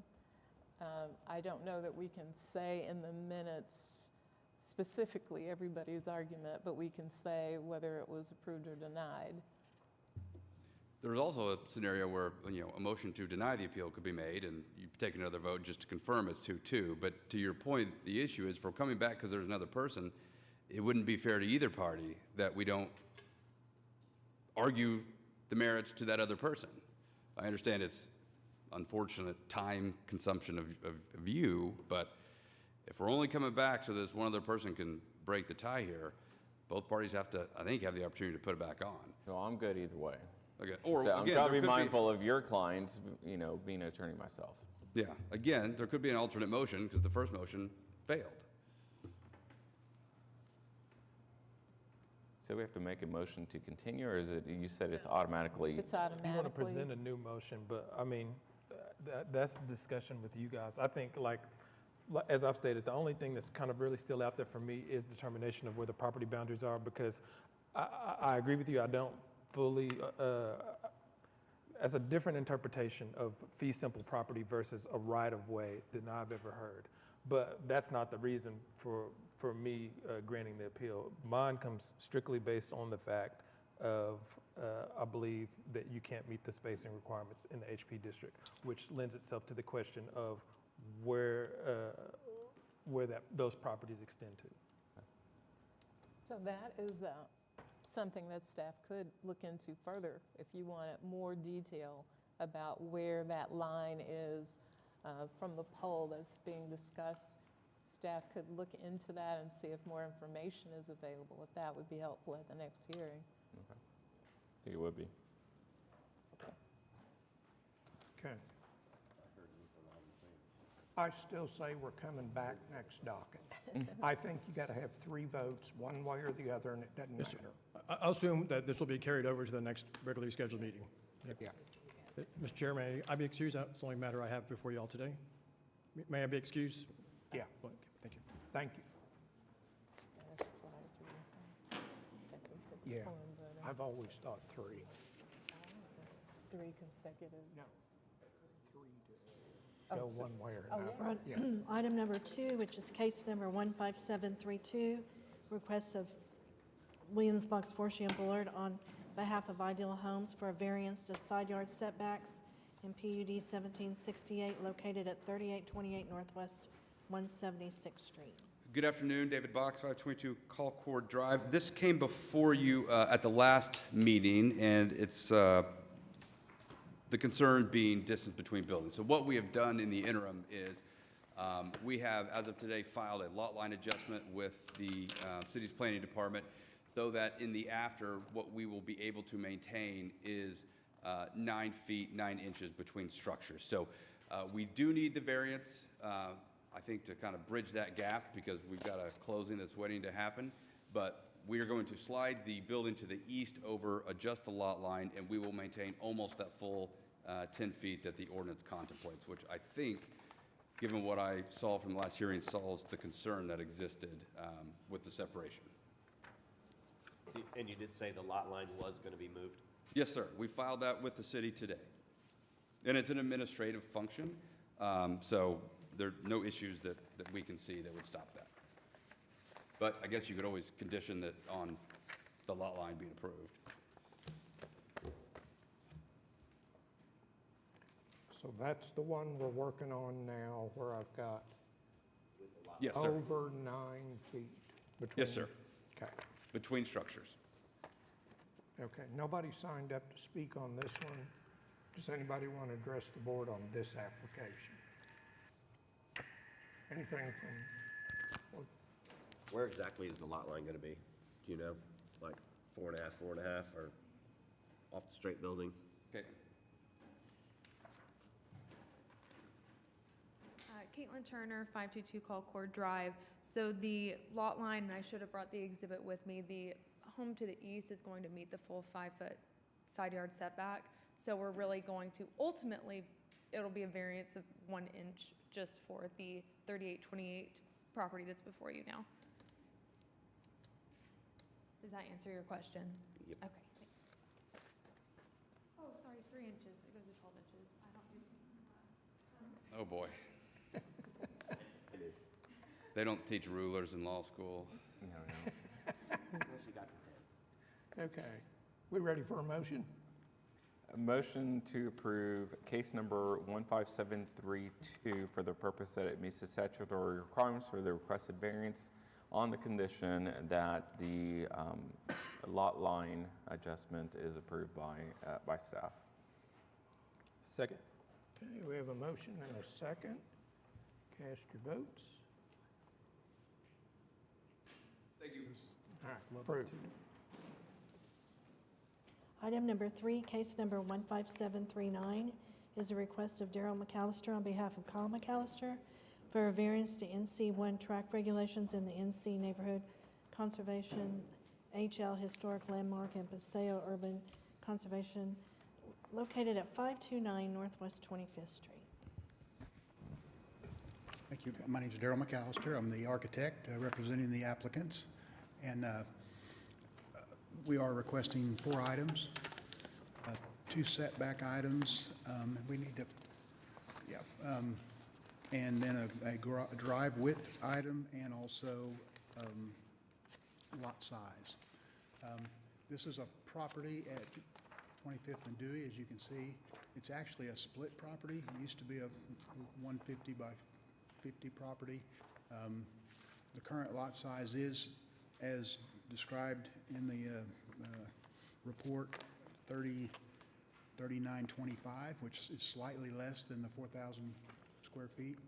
And then if you would go to the third graphic of the enlarged, okay, is it? Yeah. Uh-oh. I think I can explain it to you if we can't get the graphic up there. Yeah. The request is actually changing the west property line setback, or lot line setback from 10 feet to 5 feet. And then the north property line, or lot line setback from 10 feet to 5 feet. And I don't know if we're gonna be able to.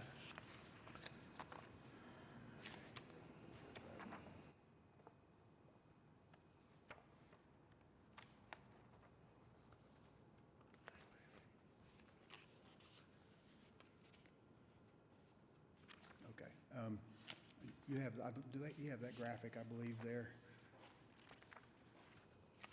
It's the third page, I believe, the enlarged site plan.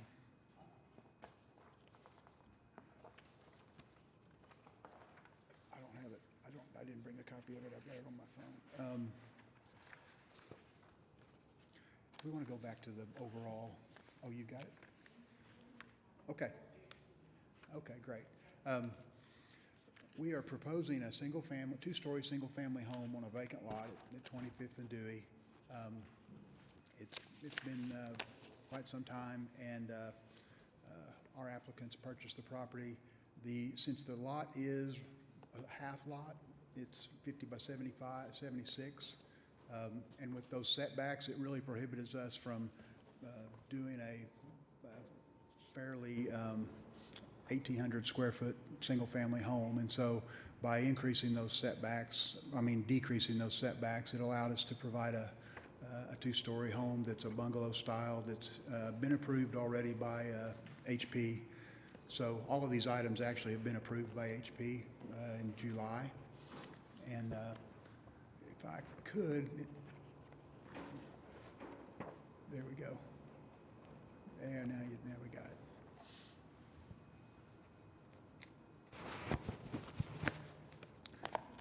Yeah, that's perfect. If you can zoom out there.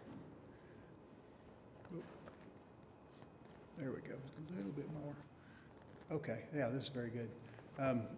If you want to pan back to the kind of toward the top of that site plan. Perfect. Okay, right there. Yep. The dashed line on the left,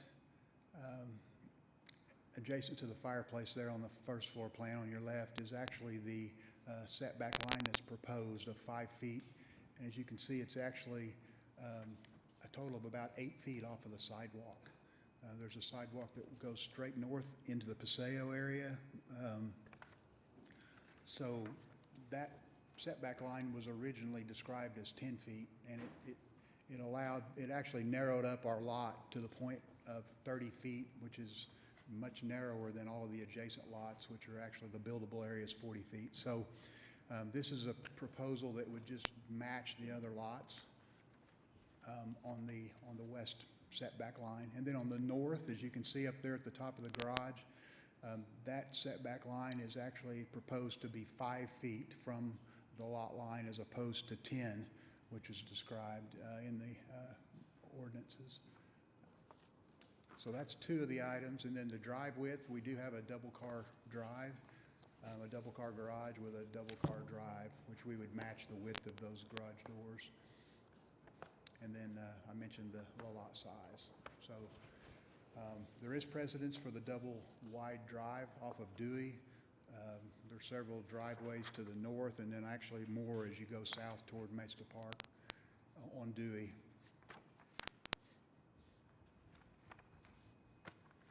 And I will mention too, the property and the home just to the north is a small single-family home that actually is sitting right on the lot line, and so it doesn't even have a setback.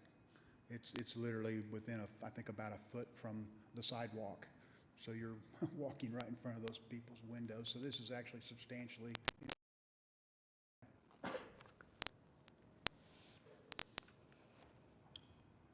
think that's the items. Okay. Questions or comments from the board?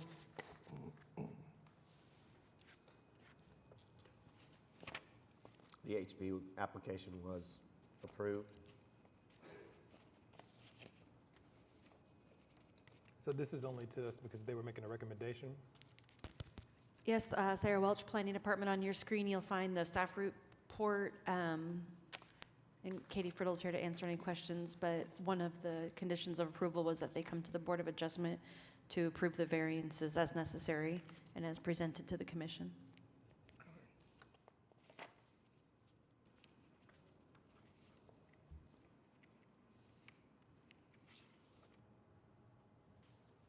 Anyone here to speak? Nobody signed up to speak on this one. Does anybody want to address the board on this application?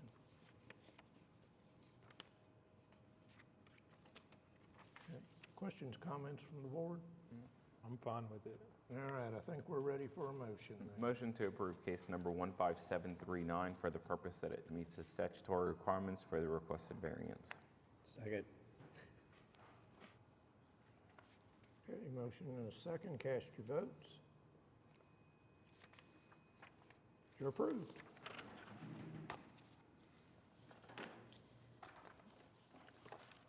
We have item number 4, case number 15743 is a request of Brittany Fernandez on behalf of Tabar, Oklahoma City LLC for variance to sign regulations in the C3 Community District located at 4900 South Sooner Road, and this is for Walmart. Good afternoon. My name is Brittany Fernandez. I work for Harrison French and Associates. Our address is 1705 South Walton Boulevard, Suite 3, Bentonville, Arkansas, 72712. Walmart hired us. Tabar gave us authorization to represent. Okay. We're requesting 2 variances for the Walmart neighborhood market there on Sooner Road. The request is for relief from Table 59-16108.4 of Article 16 of the sign regulations. The 2 issues are the new sign ordinance that was initiated earlier this year allows 1 sign per street on the canopy of the gas station, a max of 2 per fascia, and then up to 10% or 40 square feet on each face. The gas station currently has 4 signs that say Walmart Spark, 1 on each facade. There's a light bar above each of those signs. And then the 2 ends, the north and south end that face the road, excuse me, the 2 ends, north and south, have a unleaded and diesel digital display. We're not requesting to touch the digital displays at all. They are about 35 square feet currently, so that's where our 40 is coming in. We're requesting a new Walmart Spark, same square footage, but internally illuminated instead of the light bar. We are adjusting the location of the signs. They're not going to be centered. They're going to be towards the edge, closer to the road on the 2 short edges. The 2 ends on the middle, we're requesting additional signs for safety. We're requesting a clearance sign. It's 8-inch vinyl letters. It says that this 14-inch clearance canopy so people with trailers don't injure their trailer or whatever else they happen to have. And then we're adding a 1-foot tall 4900 number to indicate that that's the address of the location. So we are adding 3 signs, 2 clearance signs and a number for the address. The rest of the signs are pretty much like for like, only no light bar. It's going to be internally illuminated. So outside of the addressing and the clearance signage, you're compliant as is? No, because the new ordinance only allows 40 square feet and 1 sign. And we have an unleaded sign, a diesel sign, and a Walmart Spark sign on each of those short ends. Did you say your combined is currently at 35 square feet? Currently, right now, the diesel and unleaded is just under 35, and the Walmart is just under 19. Okay. Is this a typical new package that? It you're is putting in? typical branding, yeah. So it's always been, since the store was built in 2014, it's had the 4 signs on it. Now they're just doing their colors again. So the signs are internally illuminated and they're shifted to be on their blue logo color.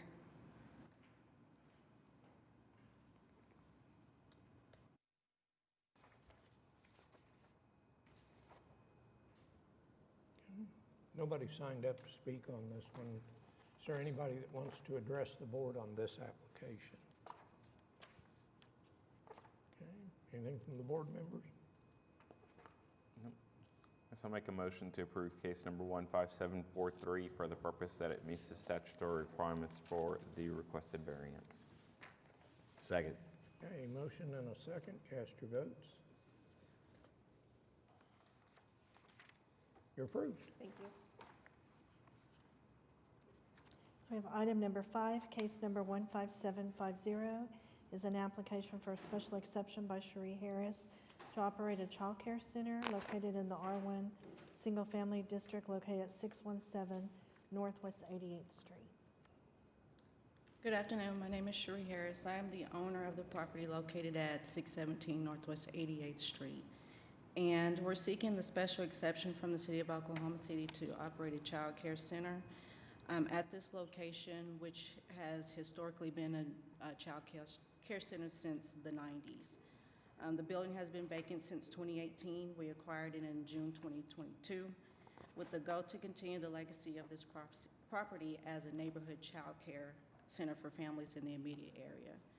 We have made contact with the residents in the area, some long-term residents who've had some good and not so good stories about the property over the years, but offered their support in reopening the center, and I have the list of those signatures with me today.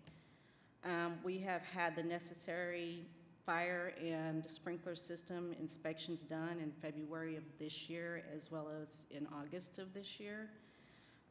We do have a potential tenant for the property, and that's FRJ Inc., doing business as Children's Palace.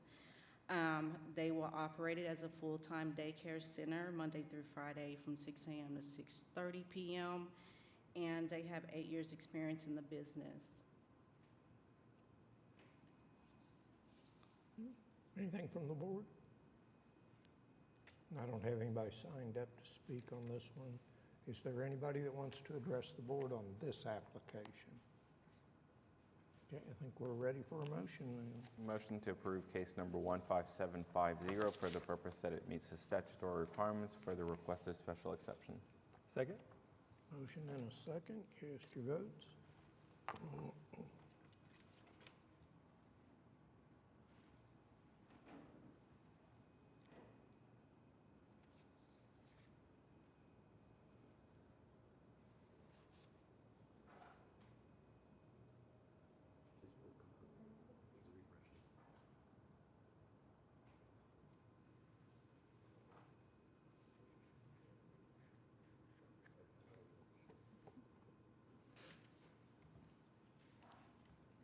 You're approved. Thank you. Item number 6, case number 15751, is a request of Enrique Martinez on behalf of DJ Martinez Properties for a variance to front yard setback regulations located at 613 Southeast 28th Street.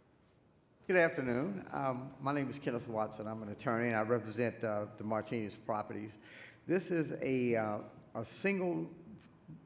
single-family dwelling that was constructed. The plans and inspections were all approved by the city, but Chicago Title hired an independent appraiser, and they found that the property had been built on the city's easement. So we're asking for a 13.3-foot variance for completion of the title.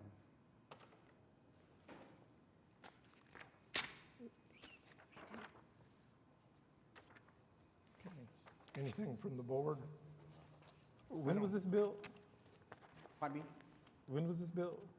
It was built, I think it was completed in August of this year, after all the plans and the license had been granted by the city. The independent appraiser came in, hired by Chicago Title, and found that there was a 13.3-foot easement on the easement, and so we're asking for a setback. I went by there.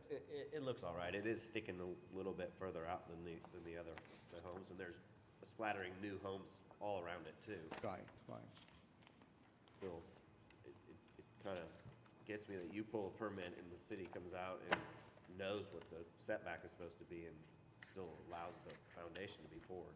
Yeah, I'm going to vote to approve this, but I think it was Roberto that brought this up in the previous meeting. Like, at a certain point, we have to figure out something, because, you know, the whole ask for forgiveness rather than permission, if we're gonna start approving all of these, you know, who has to comply? It's just like, I'll just build it and then come in. Well, Martinez is building in that area, and going forward, we plan to do our own appraisal to make sure that we don't have a build over, so we won't have to come back and ask for another variance. And that would be prudent for the builder to do that. It's not that hard to pull from the curb to the face of that building and know where it has to start. It is kind of shocking how often we're seeing these. Yeah, because as I'm thinking about it, I don't really think the appraisal would have the appraisal wouldn't have mattered simply because they would have had to present a set of building plans. Those building plans would have established on the site plan the setback from the road. So the builder would have had knowledge of those dimensions on those plans, at which point, to Don's point, all he would have had to do is pull the tape from the road to the indicated dimension and everything would have been fine.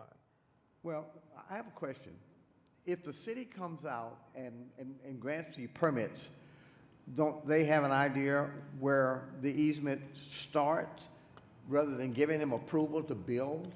So they would have given him, the approval to build would have been granted based on the building application, which is what I'm saying. That application would have showed the setback. So if you come in here, if anybody comes in here and says, I submitted a application for a 10-foot setback, I found out later it's 25 foot, then I'm going to be inclined to grant a variance because, you know, that's the city's responsibility, not the builder's responsibility. He simply built what he said he was going to build. But if the city issues a permit to build something based on the plans and specs that were submitted, then it's the builder's responsibility to follow those specs. So at some point, he presented a plan of what he was going to build and where he was going to build it, and then he simply deviated from that. That's the issue that I have, and we're seeing. It's not directed at you. I think in general, I think our concern is that some of these are pretty significant, right? Pretty significant variances that if we deny, then the builder has to basically demolish and start over. And so that's where I do believe at the last meeting, I started asking at what point or what can we modify in our process that the city can modify to make sure that we don't have to grant the 13-foot variance to the setback. Well, I think that the responsibility should be on the builder, and I guess going forward, there needs to be an appraisal so we can know and we won't have to come back and ask this because he's building. It is the responsibility of the builder, but what's not required of the builder is that he does a survey prior to doing the foundation. If that was the case, this would get solved. I don't know how we get that modified with the city, but I'll At throw it least out there. to disincentivize just building whatever and then. Exactly. So I'm going to make a motion to, anyone sign up to speak? Nobody. All right. Motion to approve case number 15711 for the purpose that it meets the statutory requirements for the requested variance. 15751. Did I say something else? Oh, my apologies. I'll second As whatever you amended. Okay. Oh, cast your votes. We have a motion and a second. You're approved. Thank you. Item number 7, case number 15768 is a request of Johnson Associates on behalf of Sooner Class LLC for a variance to the use of public right-of-way in the I-2 moderate industrial and C4 commercial districts located at 721 North Classen Boulevard. Good afternoon, Mark Zitzow with Johnson & Associates on behalf of the applicant. Sir, if you could go to the site plan. We were presented really with two options prior to filing this variance. Option 1 was seek a variance to the parking requirement in its entirety. Option 2 would be to seek a variance to the section that we quoted in the application. Ultimately, we went with this because we seek to provide parking. It's a storage unit facility. We understand that people are going to drive up. So rather than say, the east side of Classen has no parking requirement, we seek the same. What we're doing is saying we're actually meeting the code requirements for parking, but we're allowing them to be all on street. As Classen urbanizes, we do believe the best use for all parking is to be on street and not have large, expansive off-street parking. I think that's the general good urban design for the Classen corridor, which is why you see no parking requirements on the east side. Why the city staff has not at some point seek to amend the zoning for the west side, I don't know. But we believe what we propose is the best urban design outcome for this lot rather than providing an expansive off-street parking lot. So with that, happy to answer any questions. And the right-of-way is extra wide on that side and the street goes for 1 block. That's correct. So it looks aesthetically like it would be fine. And there's nobody signed up to speak on this one. Anybody want to address the board? I would just say, as somebody who is cautious about the speed in which we're moving to, urbanize some of these areas, I appreciate the fact that you guys did add some parking rather than asking for, variance to the parking requirement altogether, so. Ready for a motion? All right, motion to approve case number 15768 for the purpose that it meets the statutory requirements for the requested variance. I'm not allowed to second anymore. Second. Okay, now we got a motion and a second. Cast your votes. Approved. Thank you, and I do apologize. I was going to save this for the end. I'm going to pass these out on behalf of ULI Oklahoma, who's doing a book club. We wanted all the boards and commissions to have books about zoning. So, What book is that? I just got a recommendation for this yesterday. Thank you. as a person serving on a commission for a board, you're entitled to discounted member through Oklahoma City. So, we encourage everyone to come to the book club and check it out. Okay. Item number 8, case number 15745, is an application for special exception of Taylor Volk of Clover LLC to allow home sharing at 1729 Northwest 22nd Street. Go ahead, sir. Good afternoon, ladies and gentlemen. My name is Taylor Volk, 827 Northwest 17th Street. I'm here for a renewal. We had an application for this property for 1 year, here for a renewal, requesting a 3-year renewal if possible. You said this is a renewal? There was a,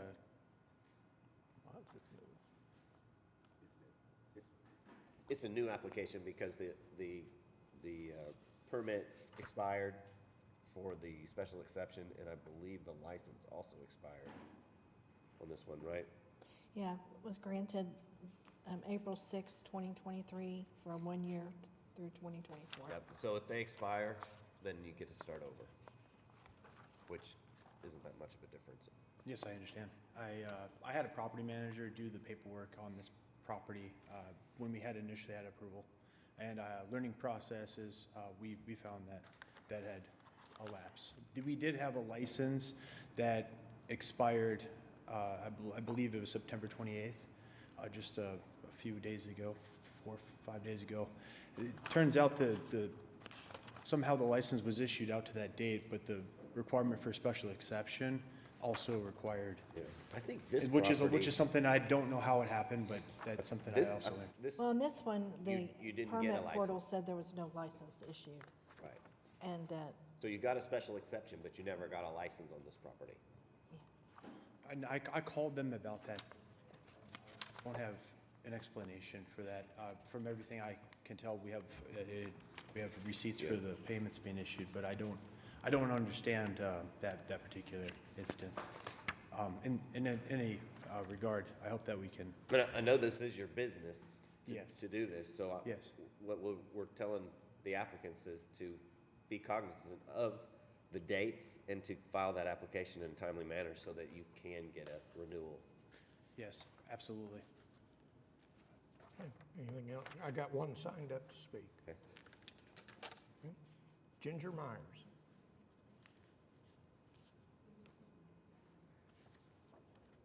She's on the next one, says 8. Yeah. Okay, you dodged a bullet, nobody signed up. So, anything else? So this is a 4-bedroom property, Yes. and it has how many baths? It has 2 bathrooms. And this is the whole property that's up for a special exception. Yes. It has parking in the front and in the rear. Correct.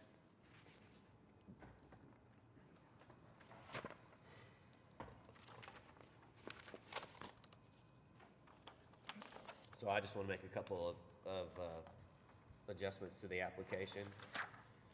And just for the record, but a maximum of 8 guests. Yes, Yeah, as it's on there. continued, And as it's it on there. was before, yes. Yep. quiet hours from 9 PM to 8 AM, which is a Yes. slight adjustment. And Yes. then a maximum number of vehicles to be 6 and no on-street parking. There is ample room for that amount Yeah. of, that's correct. And then for a term of 1 year. Good? Nobody signed up on this one. The next one. All right. Motion to approve case number 15745 for the purpose that it meets the statutory requirements for the requested special exceptions with the following modifications. This shall be for a term of 1 year. Quiet hours are adjusted to be 9 PM to 8 AM. Maximum number of vehicles shall be 6, and no on-street parking. Second. Okay, motion and a second. Cast your votes. And you're approved. Thank you, ladies and gentlemen. Item number 9, case number 15747, is an application for special exception of Taylor Volk of Clover LLC to allow home sharing at 2106 Northwest 18th Street. My name is Taylor Volk, 827 Northwest 17th Street, for renewal of 2106 Northwest 18th Street. I have, for this particular property, I used to live in this neighborhood, and I shared my contact with the neighbors. Many of them still live there.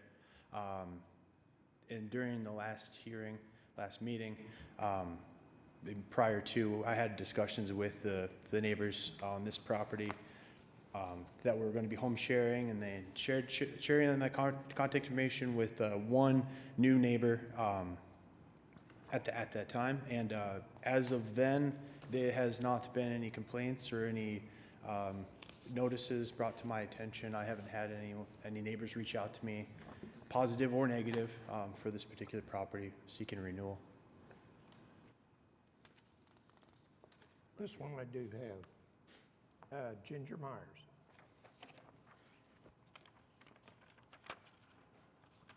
Hello, I am not an attorney, but I am a citizen of Oklahoma City, and I'm a new property owner across the street from this location.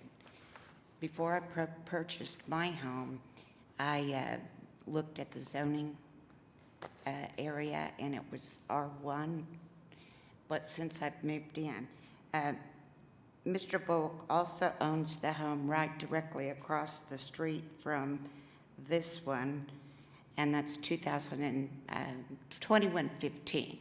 I live just to the west of that.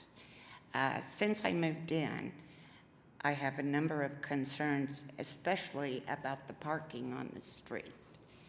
I'm not sure if it's zoned for parking on the street, but there's very often 10 cars out there, insomuch that I can't get on my drive. My further concern is that about safety. For example, this morning and several other times, the trash truck can't even get through the drive, which means, as far as I'm concerned, I'm 72 years old. I'm probably going to need the fire truck or the ambulance sometime or another. But if they can't get through, that's a safety concern of mine. Further concern is my property value. So I'm going to ask that you not approve the zoning application for this, especially in light of there has been a complaint filed to the Action Center in regards to 2015. So I would ask that you not approve this one, especially in light of the investigation going on the 2015. The street's already crowded with cars. Thank you. So just a few things. The street is a city street, and it's completely legal for everyone to park on that street as long as they park legally and don't block anybody's driveway. With that being said, I will probably be asking the applicant to have no on-street parking. What'll be difficult is to know if it's the people that are staying in the home that are on-street parking or everyone else in the neighborhood is on-street parking. So just understand that. Yeah, I do understand that. And they're not parked legal. I mean, I don't think it's legal to park to oncoming traffic. Yeah. For Well, example, And make that call to Action Center. That's the I've already fastest got, way you can yeah, I've get already that got the handled. call into that. I've registered with the Action Committee. Any other questions for me? And the property at 2115 is not part of this application. and I so understand. We don't, But the owner is the same. yep, we'll take that into consideration. Okay, thank you.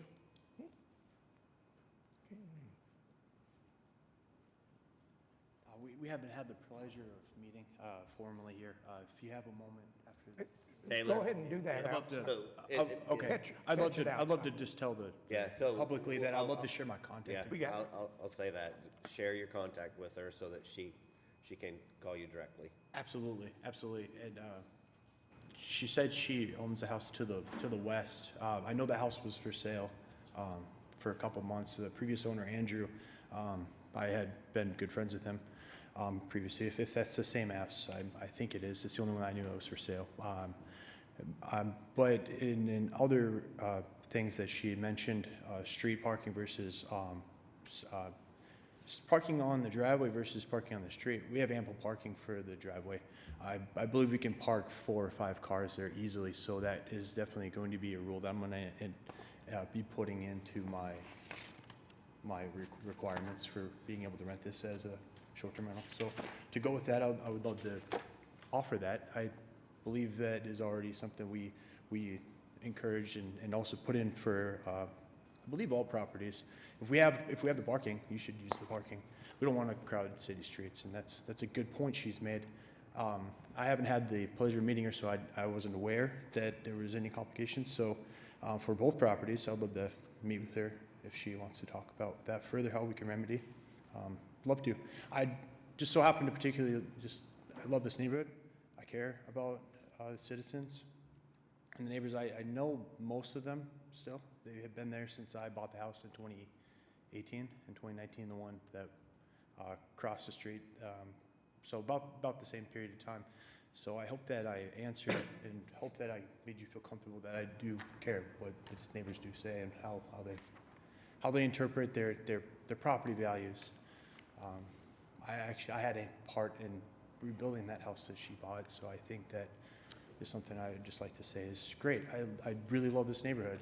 The previous owner before Andrew was a friend of mine. His name is Kellen. I helped him build his kitchen, and that was I just love these old houses, and that's stuff I've enjoyed. So I hope I can continue, making the neighborhood a great place. When we bought this house, you can see the picture. It doesn't look like that today. It's an very old picture. All the windows are nice. Concrete's a lot nicer, so hope the picture doesn't deter you from a renewal. Okay. Taylor, in the application, it says that you allowed the special exception to expire back in April, and the license actually expired a year ago on this property. So it'll be a new application again. Did you say that the license expired a year ago? Do you mean to say it expires in No, it says that it expired on 9/29 of '23. It was issued. Oh, it was issued? Oh, okay, so it just expired in September. Sorry. September, was it 28th or so? What? Same thing that I had learned. I don't know how the license Issued expires date. It was issued. more than a year than the board. So they're working on getting those two aligned so that the special exception and the license will expire at the same time. It was a lesson I learned the hard way at my last meeting with the board. Was through finding that there was a discrepancy from license issued and board of application. So I hope that is a consideration. I truly didn't mean for it to lapse. I just had a property manager I had to take over for. I quit my job to get into this business, and I'm learning as I go. So I hope that I get a little grace on that. So is this a 3-bedroom home? This is a 3-bedroom, 2-bath. And you have a maximum of 8 guests. How do you get to 8? Yes, there is a bed in each room and a pull-out couch in There's a king, 2 queens, and a queen pull-out couch. It's rare that we accommodate that many, but we do have that as an option, especially for young ones, so parents can sleep in their bedrooms comfortably and have a place for their kids. That's why we offer that when we can. And I'm just thinking for the neighbors, would you accept 6 guests maximum on this property? If it would be the difference of approval, I do think that continuing with the initial application where we had it at 8 would be in our best interest, but with respect to that, I do understand where your point of view is with it being a 3-bedroom house. It is a 1,700, 1,800 square foot house. And we do want to accommodate families for special gatherings and holidays, so we hope that we can continue offering that as available. The table sits 8, and it's something that families have always given good reviews about, just being able to meet for special occasions. So if You said it was 1,725 square feet? Is that what you said? 1,700 to 1,800 square feet is the size of the house. Is the pull-out couch in the living room? Yes, it is. I can get behind 7. And I'd like to state quiet hours to 9 p.m. to 8 a.m. I could agree to that. And a maximum of 4 vehicles with no on-street parking. That would be agreeable, absolutely. And then the term. Yep. You want to do 7? Yeah, Okay. 7 guests, I'm fine with that. All right. And Term. term 1 year. Okay. Nobody else signed up to speak on this one, so I think we're ready for a motion. Motion to approve case number 15747 for the purpose that it meets the statutory requirements for the requested special exceptions with the modifications that maximum number of guests shall be 7 for a term of 1 year. Quiet hours shall be 9 p.m. to 8 a.m., 4-car maximum, and no on-street parking. Second? Motion and a second, cast your votes.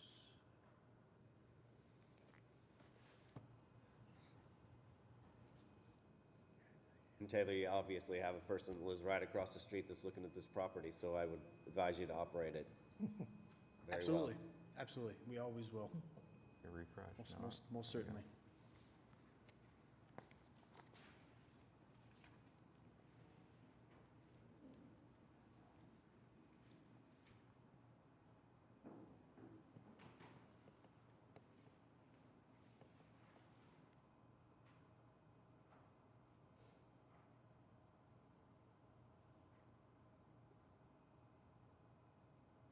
There we go, cast your votes now.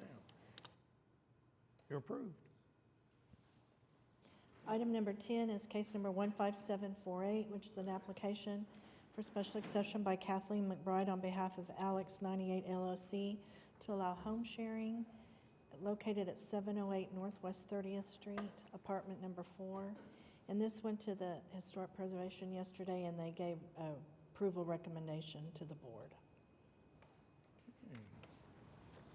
Good afternoon. I'm the broker for the property owner, Ms. McBride, and so I'm just here representing her for her special exception. She's currently on a 1-year exception to use this as an Airbnb. It's a studio apartment.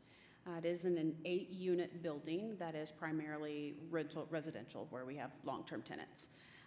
Currently, just this year, it's typically rented to traveling nurses and long-term guests. Traveling nurse seems to be our spot where we get most of our bookings through. This year alone, just to date, it looks like we've probably had 3 traveling nurses that have just occupied it for the entire year. She does have pretty strict guidelines as far as rules, smoking, pets, additional guests. She doesn't allow more than 2 guests, and there is parking. There's a spot for each apartment that is behind the building, so they can park on the street and sometimes do, but there are spots that allow them to park behind the building so that they're not on the street. And the unit can be entered without entering the main building where the residents are, so there's never any conflict with our residents feeling that, somebody who's coming and going, 30, 60, 90 days at a time is not going to enter their part of the residence. So she looks like she is, like I said, had a 1-year exception, and she would like a 10-year exception moving forward.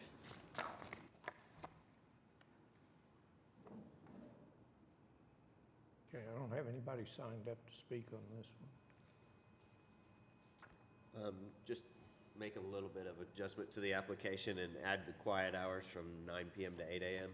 Yes, actually, she's got a local noise ordinance listed in the rules. We have a booklet at each property, and the booklet has the ordinance listed, the quiet times, and we definitely have, we know she owns the neighboring building as well, which is all residential apartments where we have a lot of vets. And the directly, just right across the little drive, has a great relationship with the tenants and that property owner. So if there's ever any issues, we're notified right away, and I'm actually local to respond if those things occur.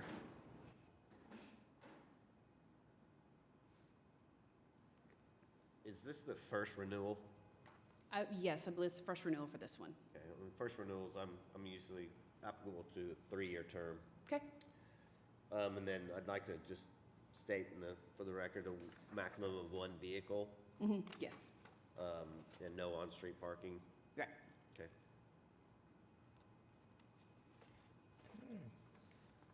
If there's nothing else from the board, I think we're ready for a motion. Motion to approve case number 15748 for the purpose that it meets the statutory requirements for a special exception with the following modifications. It shall be for a term of 3 years. Quiet hours are from 9 PM to 8 AM. Maximum of 1 vehicle and no on-street parking.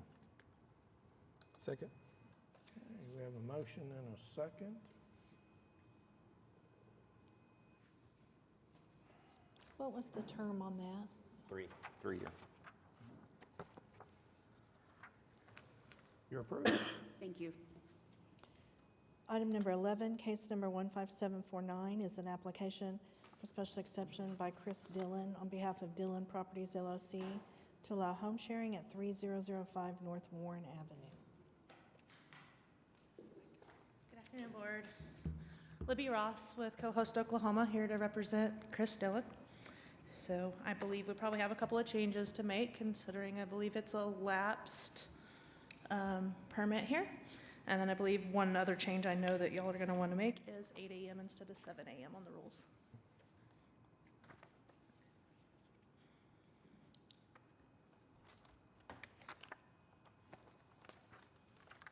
Anyone sign up? Nobody signed up on this one. There's just one protest in the packet. Did you see that protest? I did not see the protest, I'm sorry. Email, they can get it to you, the name of the person. And there wasn't really any direct things that he was saying, he just didn't want an Airbnb next door. Okay. The homeowner also lives next door, so it is a pretty well policed home because he's right next door, or he neighbors to the backyard fence. And you heard what I said about the timeliness of filing for your application, and Yes, sir. you all know that. And it's a 4-bedroom home? 4-bedroom, 2-bath.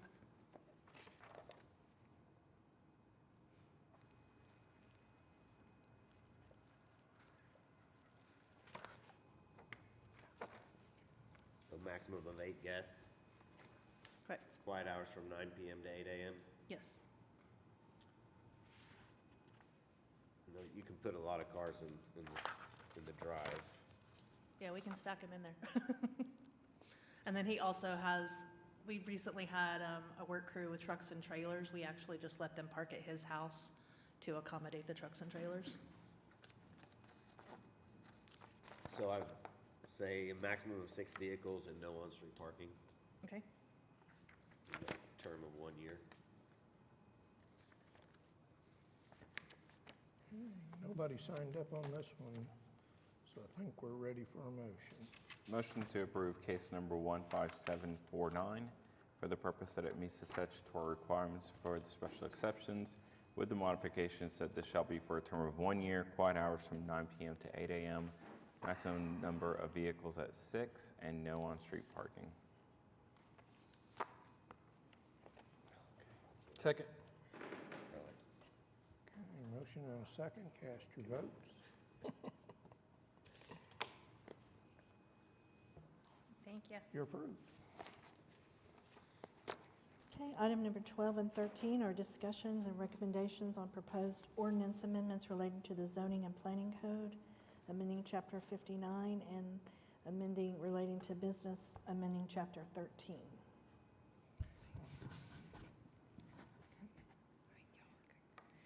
Good afternoon, Lisa Chronister, Assistant Planning Director. This is the second or third hearing on home sharing ordinance. We're asking for your recommendation to Planning Commission. So I have a short presentation to recap some of our discussion at the special meeting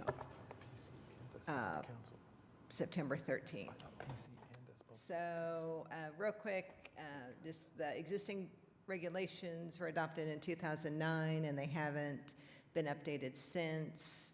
Those regulations established that a license is required. It established fees for the license and special exceptions, and it defined what home sharing is, and it outlined that a special exception is required where a property is not the primary residence of the host, or if the home share is in a historic preservation district.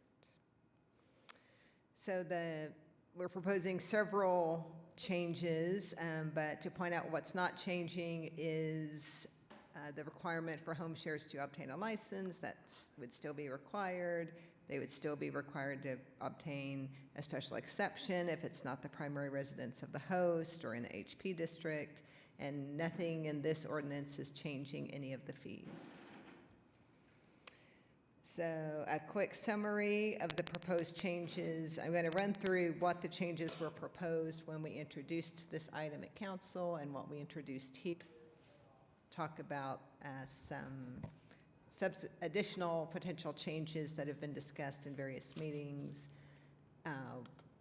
One, we added a definition of primary residence to clarify what that proof was, because there was concern on if people were claiming it to be their residence when it wasn't. The ordinance set a maximum occupancy limit based on the number of bedrooms. It also set the occupancy between the overnight hours. And we added language clarifying that home sharing approvals don't invalidate or supersede any restrictive covenants, deed restrictions, or lease agreements. That was for Chapter 13. So for Chapter 59, the ordinance is specifying we're proposing to specify a minimum stay of 2 nights, proposed to reduce the maximum term from 10 years to 5 years, limit the number of home shares with SEs to not exceed 10% of the dwelling units on any given block, establish off-street parking requirements, again, authorize the board to consider restrictive covenants, deed restrictions, or lease agreements, and clarify the process for how a special exception would be revoked. So at the September 13th meeting, there were several potential additional changes discussed, so I wanted to go through those. If you wanted to make your recommendation with any or all of those changes, you would need to specify that in your motion. So one suggestion was to change the term home sharing to home sharing slash short-term rental. That's because short-term rental is such a common term. Folks thought that would be more readily apparent what we're talking about. So that's a proposed change. There was discussion at the last meeting on if we could add a provision that if a host is cited or convicted of violating the ordinance or the conditions of their special exception, or if it had already been revoked through the revocation process for violating the special exception, that the Board of Adjustment could deny the special exception, and that staff could deny the license application. And we talked just generally for some period of time. That was the concern. And staff's proposal is that, yes, if you click one more slide, Yes, we could add that provision. We would need to add language to both chapters 13 and 59. This language proposes that the license or the SC could be denied for a period of 1 year. Is that going to be an administrative denial, or do we have to see that before we deny? For the Chapter 59 special exception, that would be that would be the board. And for Chapter 13 licenses, that would be an administrative denial. Next. There was also discussion about if we could consider stricter proof of residency requirements, specifically perhaps the homestead exemption as a way to prove that it's host occupied. The ordinance as proposed added several identification requirements, driver's license, that you have to have at least 3 methods: driver's license, automobile registration, voter registration, homestead exemption, utility bill, as proof that it's your residence. Staff does not recommend making them more strict for a couple of reasons. One, the ordinance language as proposed is much more strict than what it is now. And the ordinance reads that the host could be the renter who is authorized by the property owner to home share the property.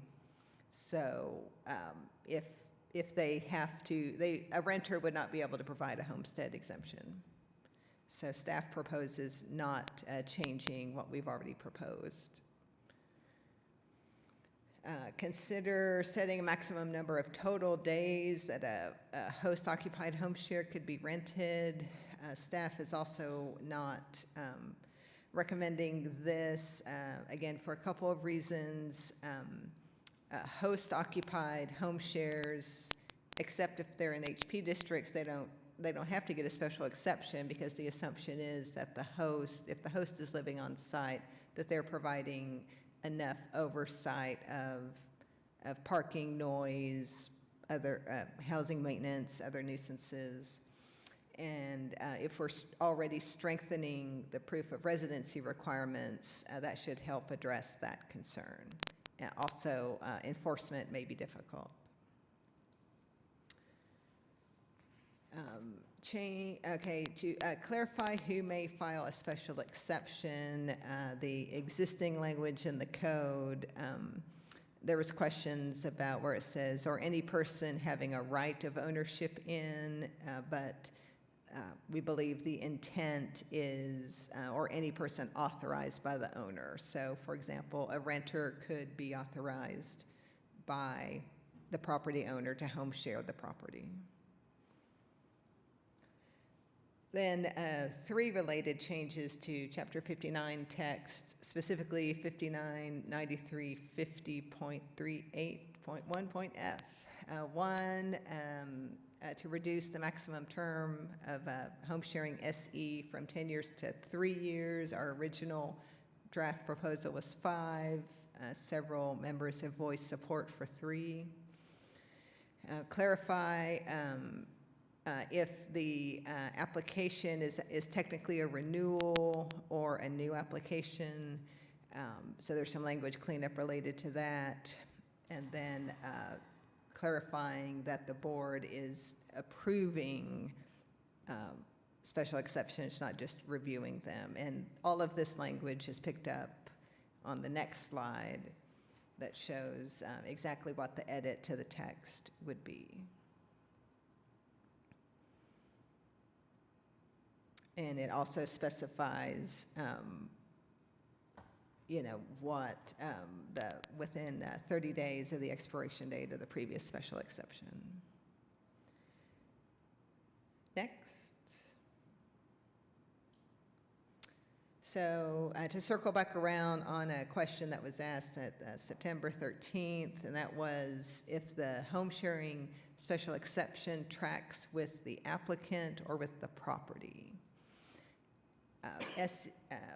Special exceptions track with the property. And one example is, you know, if I obtain a special exception for this property, and then after 2 years, I sell my property to Sarah, then Sarah could continue to home share under the SC that I obtained because it's tracking with the property. But the license is tracked with the person, and licenses are already specifically stated to not be transferable. So Sarah could assume the SC has already been approved, and she could apply for a license if she matches all the other requirements. So staff doesn't feel we need to add any clarifying language to the ordinance to capture that sentiment. So again, we're asking for your recommendation, and then the next steps would be to integrate all the change feedback into a updated draft ordinance that would be presented to council.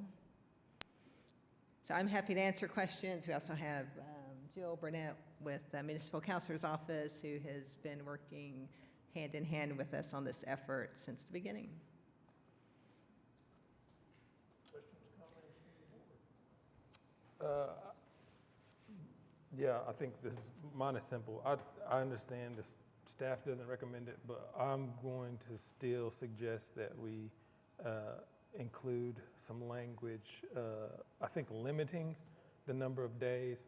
And I completely get that it's going to be hard to enforce, but I want to create a feasible manner to empower the neighbors. And so establishing something that gives them something that they can look at and say, hey, I know that these people are not living in this property.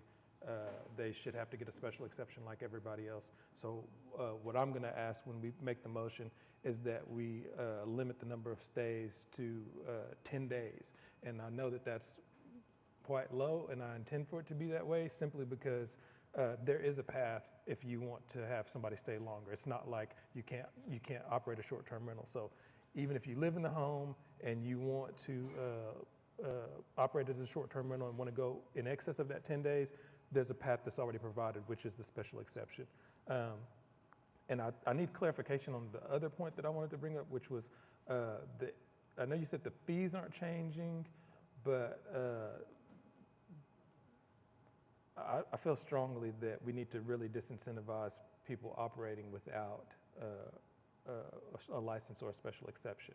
And so in essence, we're creating a competitive advantage for the individuals who are working in the short-term rental space who simply decide they're not going to comply against the folks that take the time out of their day to come in here and do the right thing. So I didn't come here with a number. I don't know what you guys are thinking, but I definitely don't think we leave it as is.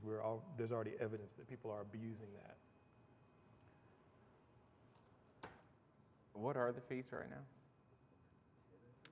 110 if they get cited for operating without a special exception. Yeah, I don't remember. The license fee is just a little bit over 100. It was just increased recently.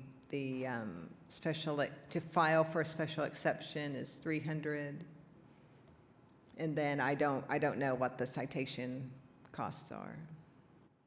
I mean, I would think that you want to make it high enough to be deterrent. Absolutely. Like I'm thinking like, 4 figures, even if it's 2,500. I mean, that to me, I don't know what kind of profit is made every month, but if I've got to pay a $2,500 fee, now I would also want to put some conditions on that, right? Because if it's someone who has applied for a special exceptions and it's expired, then I still think that maybe there should be a penalty to encourage them to apply timely if they're going to choose to continue that business. But for someone who's just blatantly disregarding the ordinances, I think that maybe make it more. So I think you've got a 2-tiered approach. Yeah, and I'm fine with that. The 2 things that I'm mainly wanting to tackle is folks operating without a license and folks operating without a special exception when they don't really meet the criteria as being owner occupied. Those are the two that I would say that hefty fee be applied to. I mean, do we need to spell it out to you, or Can we even do that, though? Can you do, what, make this recommendation? Oh, I guess we are just. Yeah. Yeah, we're just recommending. Yeah. Because those are fees, they're charged by code enforcement, and then they have to go to municipal court. And I think that's where the fees are determined. So there are some statutes about the maximum penalty that's available in municipal court. And so you make your recommendation, and then staff would see how that lined up with the statutory limits. I mean, I propose it goes to the maximum. Yeah, I would, Me I would personally, say right? 2,500 or the maximum, as close as you can get to that. Yeah. I mean, again, we want to make sure that those that are complying with the rules see that benefit Exactly. for actually complying with the rules. Exactly. So I We got wanna- some folks signed up to speak. Okay, and I've got a couple of comments Go too. With regards to enforcement, I don't know if this is something that needs to be taken up now, but are there any changes being added so that either, I believe that everyone was looking at Norman's software. Do we feel like that's adequately going to identify those Airbnbs or short-term rentals that are operating without a license and special exception? The Office of Innovation is working with the city manager to issue an RFP for this software, and in that effort, they'll evaluate the tools and effectiveness that software provides. So that is coming very soon. The absolute intent is for that software to help identify folks who are not in compliance so that we can reach out to them to bring them into compliance. Is there a target date or month? I can't, it's very soon. I mean, that's all I can say. It's very soon. Okay. I've seen a draft of the RFP.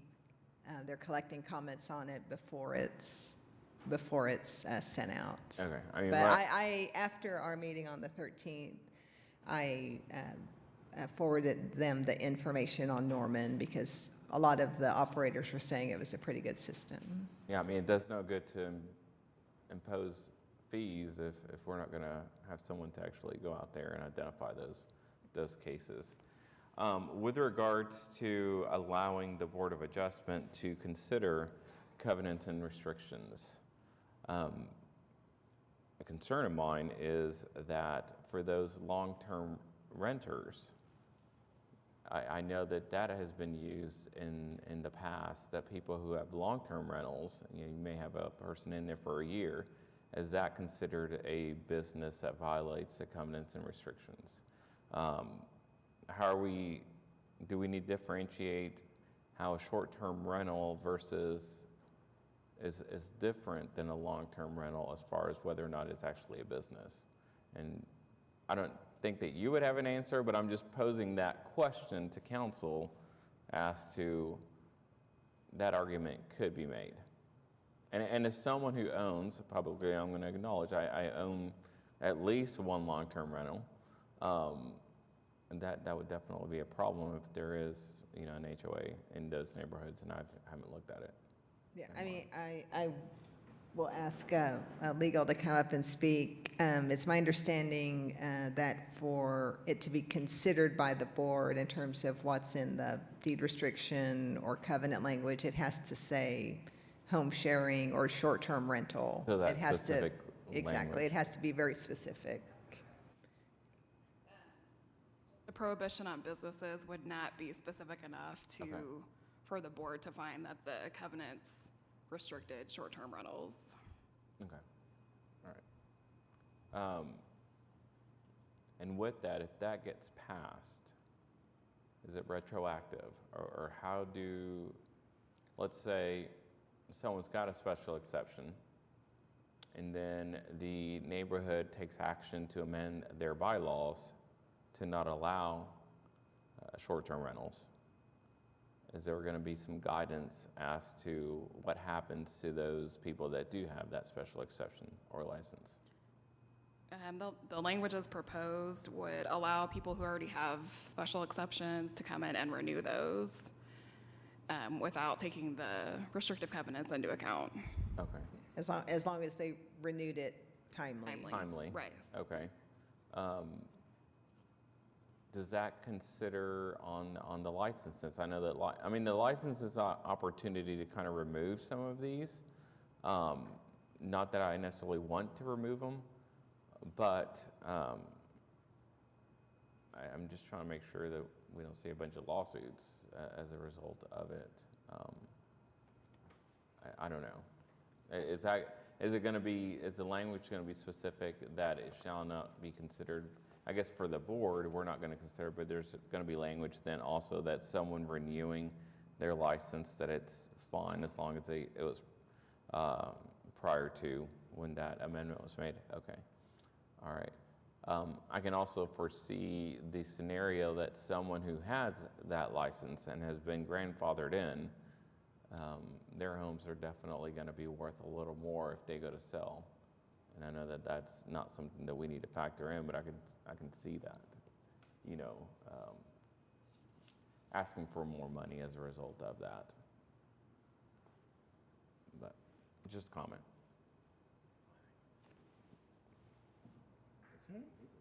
Okay. Anything else from the board?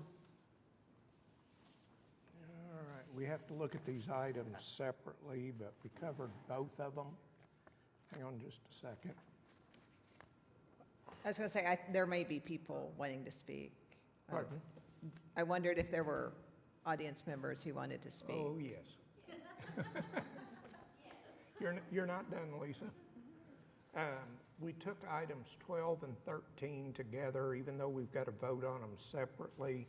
So I've got 3 folks signed up. You can speak on both or none or whatever you want, as long as it's 12 and 13. And on top, I've got Scarlett. You want to go? I'll let all those go first, and then I'll go the last. Okay, who's going first? I'll get started. Okay. Libby Ross again with Co-Host Oklahoma. I am also the appointed Airbnb leader for hosts, so I am your middleman between a lot of the hosts and Airbnb themselves. So a lot of the things that are going on, we agree with, and I think a lot of us here today, we've tried to divide our talking points so that we're not beating a dead horse here over and over, but that way you can kind of hear from us each individually on each thing. So today I would like to discuss the single night booking rule, and I want to talk about some reasons that I think that it should not be enforced or not be part of the policy. Some you've probably heard, some you haven't. First of all is the increase in occupancy. If our occupancy is growing, so are taxes, so are local community dollars. We're able to fill in some of our Wednesday night, Thursday nights with some single night bookings, so of course we don't want to lose that revenue. Second, it keeps our cleaners busy. A lot of times during the slow seasons, we're able to continue our employment for many cleaners, many single moms, people who can oftentimes bring their kids to work with them. They're not having to pay for daycare, so it actually becomes an opportunity for them to work during the day. So I would like to keep my cleaners busy. Number 3, it's a very all-inclusive opportunity that hits all budgets. For example, I just hosted a family with 6 kids. It was a blended family. For that family to be able to go afford a couple of hotel rooms and go to the zoo is just not feasible. But for them to come in on a Wednesday night, book an Airbnb that is able to sleep all of their family for $150 and go to the zoo. It actually helps with the all-inclusive budgets for some people that, coming in from Elk City and they just can't afford 2 nights in the city. Number 4, it enables emergency accommodations. This is one that I don't know that we've ever discussed, but this just happened to me 3 weeks ago. I had a woman who was in a domestic violence situation. She actually rented a Hilton on her credit card. The husband saw the credit card, said Hilton, found out which Hilton, went and beat her up at the Hilton hotel. She turned around and rented on Airbnb. It shows Airbnb, but it doesn't show Airbnb in Oklahoma City or Airbnb off of I-40. So it gave this woman a little bit more, it gives me cold chills even talking about it right now, but it gave this woman a little bit more opportunity to get out of an emergency situation. Also, an emergency situation, I host a lot of people who just lost power because the city main line breaks and they have an autistic child that they need to make sure has water or something like that. So with the one-night bookings, we are not able to do those emergency accommodations. Number 5, it supports spontaneous travel. My husband and I, we don't always plan long vacations, but we might like to take off for the weekend and run into a city for a night or two, or maybe just for a night, leave Saturday morning, come back Sunday. So I think it definitely, for the spontaneous travel, I see it in the 40 and over demographics. So those aren't necessarily people who are looking to throw a rager for their OU friends. And the last one that I would like to point out is it gives event attendees an opportunity. So for concerts and things like that, and to me, that's the way that the city is actually growing. Oklahoma City is trying, between the MAPS projects and all of that, we've put in so many new concert venues, and those people are often just traveling for a one-night event. So I would like to see that Airbnb or short-term rentals can stay with the growth and the culture that Oklahoma City is putting out. So that is what I have to say. Thank you all for your time. Anything from the board for Libby? Okay. Looks like Eva. Okay, come on up. Eva Misheva. American, but Bulgarian per nature, I guess. Got born in the wrong country, sorry. So what I would like to discuss is a little more about the 10% rule, and also mention a little bit about the penalizations if people are a little late. Like, I'm a very absent-minded person, and I'm always late. So I wanted to mention about the 10% rule. Oklahoma City has got many areas around and suburbs which people really don't want to go stay, right? I mean, we want to be close to downtown. We want to be close to the parks and the zoo, or like we want to go to work in downtown area and we want to have a place there. So I can get a scooter and 10 minutes I'm at the courthouse or whatever. So I would love to see a little more like change in that, in which like the folks who are staying or wanting to stay more in the areas in downtown, the areas in Midtown, the areas in Plaza or Paseo, have the opportunity to have maybe a little bit higher percentage than 10%, because those are the areas which people want to stay at. I personally wouldn't go and stay far away. I mean, don't want to drive 25, 30 minutes to get to where I work, and there's a lot of people traveling for work now, so they would want to go stay where it's a little bit closer. So if you guys could maybe consider this and try to add a little more to those areas and allow us to have more opportunities to help those folks who prefer having a kitchen, and prefer having a place for themselves and not needing to share in a big hotel, 500 people. That would be very, very helpful. And then here's my case. So I have a single bedroom apartment at the Paseo, walking distance to Paseo. Already has like 5, 6 Airbnbs there, right? Because everybody wants to be there. You can walk. So I applied a year ago, and the owner never sent me the documentation, and until they sent it to me was Friday last week. And I've been told by David, who's David? No, David. Oh, I wish they could see him. David, that I cannot get the special exception or get to you guys to speak about that because now already 4 of these got licenses and I cannot get a license for it. So, I mean, I know the rule hasn't passed, but I understand you guys are trying to make it better for us. I totally get it. I just want, if possible, for all of us to think about all of the rest of the owners like us who are trying to help others. Maybe, yes, we have short-term rentals, which we make money on, but we also help other people with that. It's not just the money. So I would love if you guys reconsider that and try to add a few percentages, on top of that for some of the areas in Oklahoma City. The other thing about the licenses, so I know you're working on some systems, which will be very helpful with time because I know like the only time I pay my bill on time is when I have it set up on exact payment right away at that month, because otherwise I forget. I'm so absent-minded. And I know a lot of people are this way. So with that being said, talking about the licensing, and it's so organized, and you guys want everything done certain times, and I'm so not organized. So I'll always be late if there's no, and I want to make it right? I'm here for that reason, and I come to many of these meetings. I'm part of their group, and we're meeting every month. Like, we want to make it better for everybody. So we are not the people who just want to not pay you and not pay everybody else and not being seen. We want to be seen. We want to help. We want to pay our licenses. We want to, we want to pay the taxes, but we do want a little bit of help from you. So if there's a way for those systems to happen a little bit faster, or maybe give us the opportunity to not like charge us with penalties, like crazy penalties of not renting for a year, or paying $500 because I'm late a few months. Something until you get to a point that you also get organized would be amazing, because we are we are less organized than you probably. But when you get organized, that's going to help us to get organized. So I'll just ask politely that whenever you're taking decisions on the penalizations and stuff like that, always think of the perspective. My kid maybe doesn't pay their credit card on time, and they get the fee all the time. And there's a reason for it. Or I don't get my bills paid on time because I overseen this or didn't do this.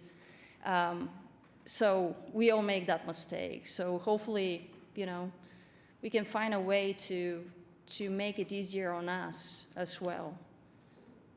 That's all I had. Thank you. Thank you. All right. Scarlett, yours rolled around on top. If anyone else wants to talk first, yeah, go ahead. Okay, wait a minute. I got 2. How about Landry Willis? Hey, Landry Willis, 301 North Walker Avenue.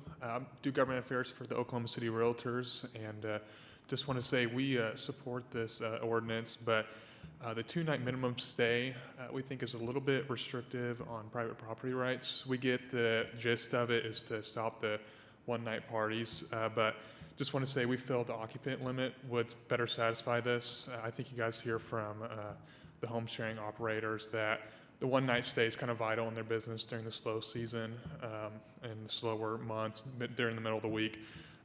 Just wanted to say I think the 2-night minimum stay, or we think the 2-night minimum stay is a little bit restrictive. So, yeah. Thank you. Nick?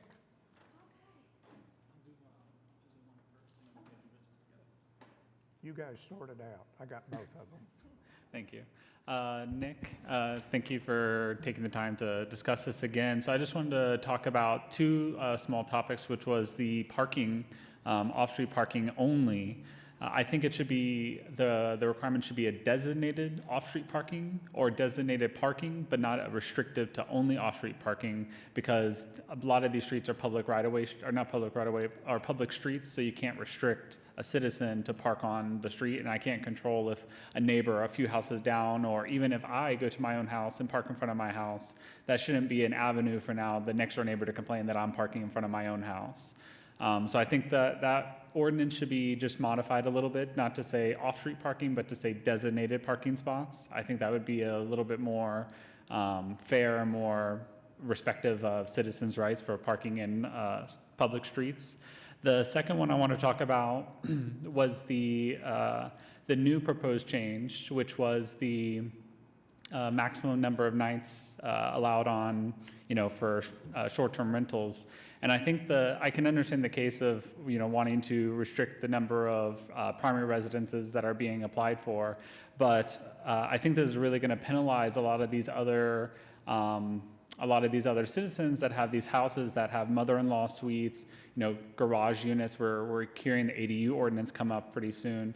These people are using short-term rentals as a way to pay for their own mortgage and to maybe supplement their income if they're a stay-at-home mom or, one of those kind of scenarios. And now you're going to bring them into the BOA sphere, which they might not know how to navigate at all, where in this case they can just apply for the license and use it. So I think 10 days is very restrictive on them. You might get hundreds of people coming here now to apply for special exemption if you do a 10-night maximum. Those are my thoughts on that matter. And then Scott. I want to sum up everything that we have been discussed. I think the market will adjust by itself. None of us want to have a 3-bedroom house with 1 night minimum because we don't want to come in and have the housekeeper to clean everything. But it helps us with slow dates. But so now we're going to go to the main topic. The main topic we want to propose today, which is actually after meetings with the Board of Adjustments, the planning commissioners, and also with the City Council, Councilman James Cooper, because most of the home sharing is in Ward 2, 6, and 7. So we're planning to meet with the Councilwoman of Ward 6 and Ward 7. And we actually come up with a new process for applications for the home sharing. We're actually in the pickle right now. I applied for the home sharing since the beginning, which is 2019. However, it's because of the hold on applications, we really don't know if we should apply or should not apply. And unfortunately, the people that show up today are the responsible hosts who has the names in the city are the one that got hammered. So I actually think that there's a lot of people watching us right now at home or later because they want to know what's going on. So I'm gonna pass this applications right here and let everyone to take a look.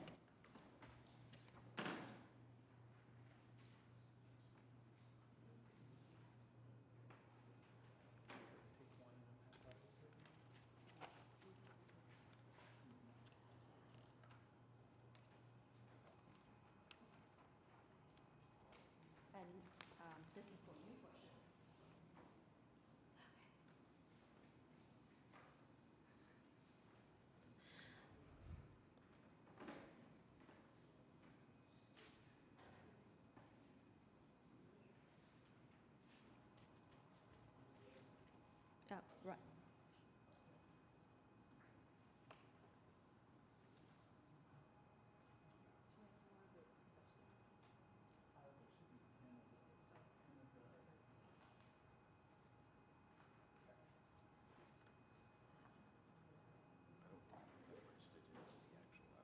Yeah, this is the staff.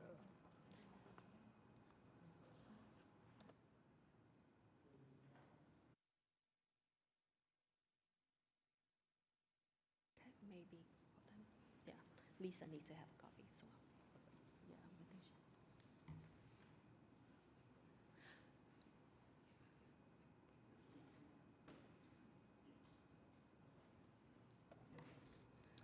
I'm gonna let everyone to skim through it real quick, and then I'm gonna present it. So the way we're thinking, and after talking to the last BOA study group, we did suggest that as the responsible host, we will come up with an applications process which will be user-friendly for the host and also more applicable for the city. Because most of the concern that we have learned from the Code and Violations Department is basically when the city get the complaints, they don't know what to do. And with this process, it actually will encourage more people to apply for the licensings. So the way we propose is the first one, which is called the professional short-term host license applications. It means that if you have more than one listing, you have to apply for the professional host. It looks just like the general contractor applications. So each of hosts like us, all of us here are premier partner with Vrbo or Airbnb Superhost. So it's basically you will get our information. So if anything, the city get any code enforcement, you will know what listing it is and what host that it will be in. And in this case, you're gonna have our name, our phone number, our email, and emergency contact if anything happens to the property. And also that will be a blanket license for the host. For example, it's called HS1234.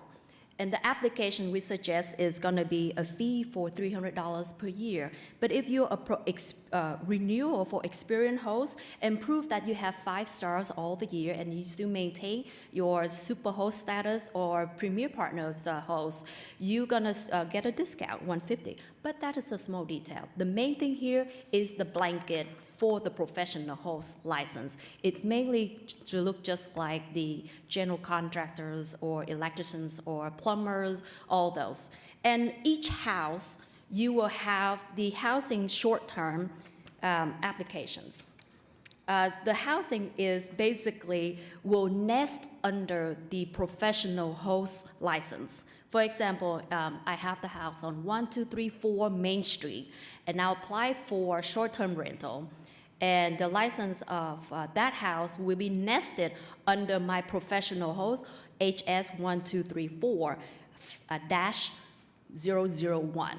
And no matter how many listings I have, it's gonna start with HS1234-002, 003, go on and go on, go on. So that will keep track of what's going on, of what's going on with the host, and you will know how many listings I have. If anything they want, they know exactly where to get in touch with the host of the property. So with that process, I would like to bring it to the proposal, to the BOA, bring it to your attentions, and also bring it to the staff, and we will continue to talk to Councilwoman Ward 6 and Ward 7, because those are mainly areas that got the most of the Airbnbs. We already talked with James Cooper, and he suggests to bring it up today, and also bring it up to the staff, the administration part of it, which is I brought it up to Lisa. If we would love to set up a meeting, we would love to walk you down to this process and see if that match with the consulting firm that's suggesting to the city right now. So do you have any questions on this proposal here?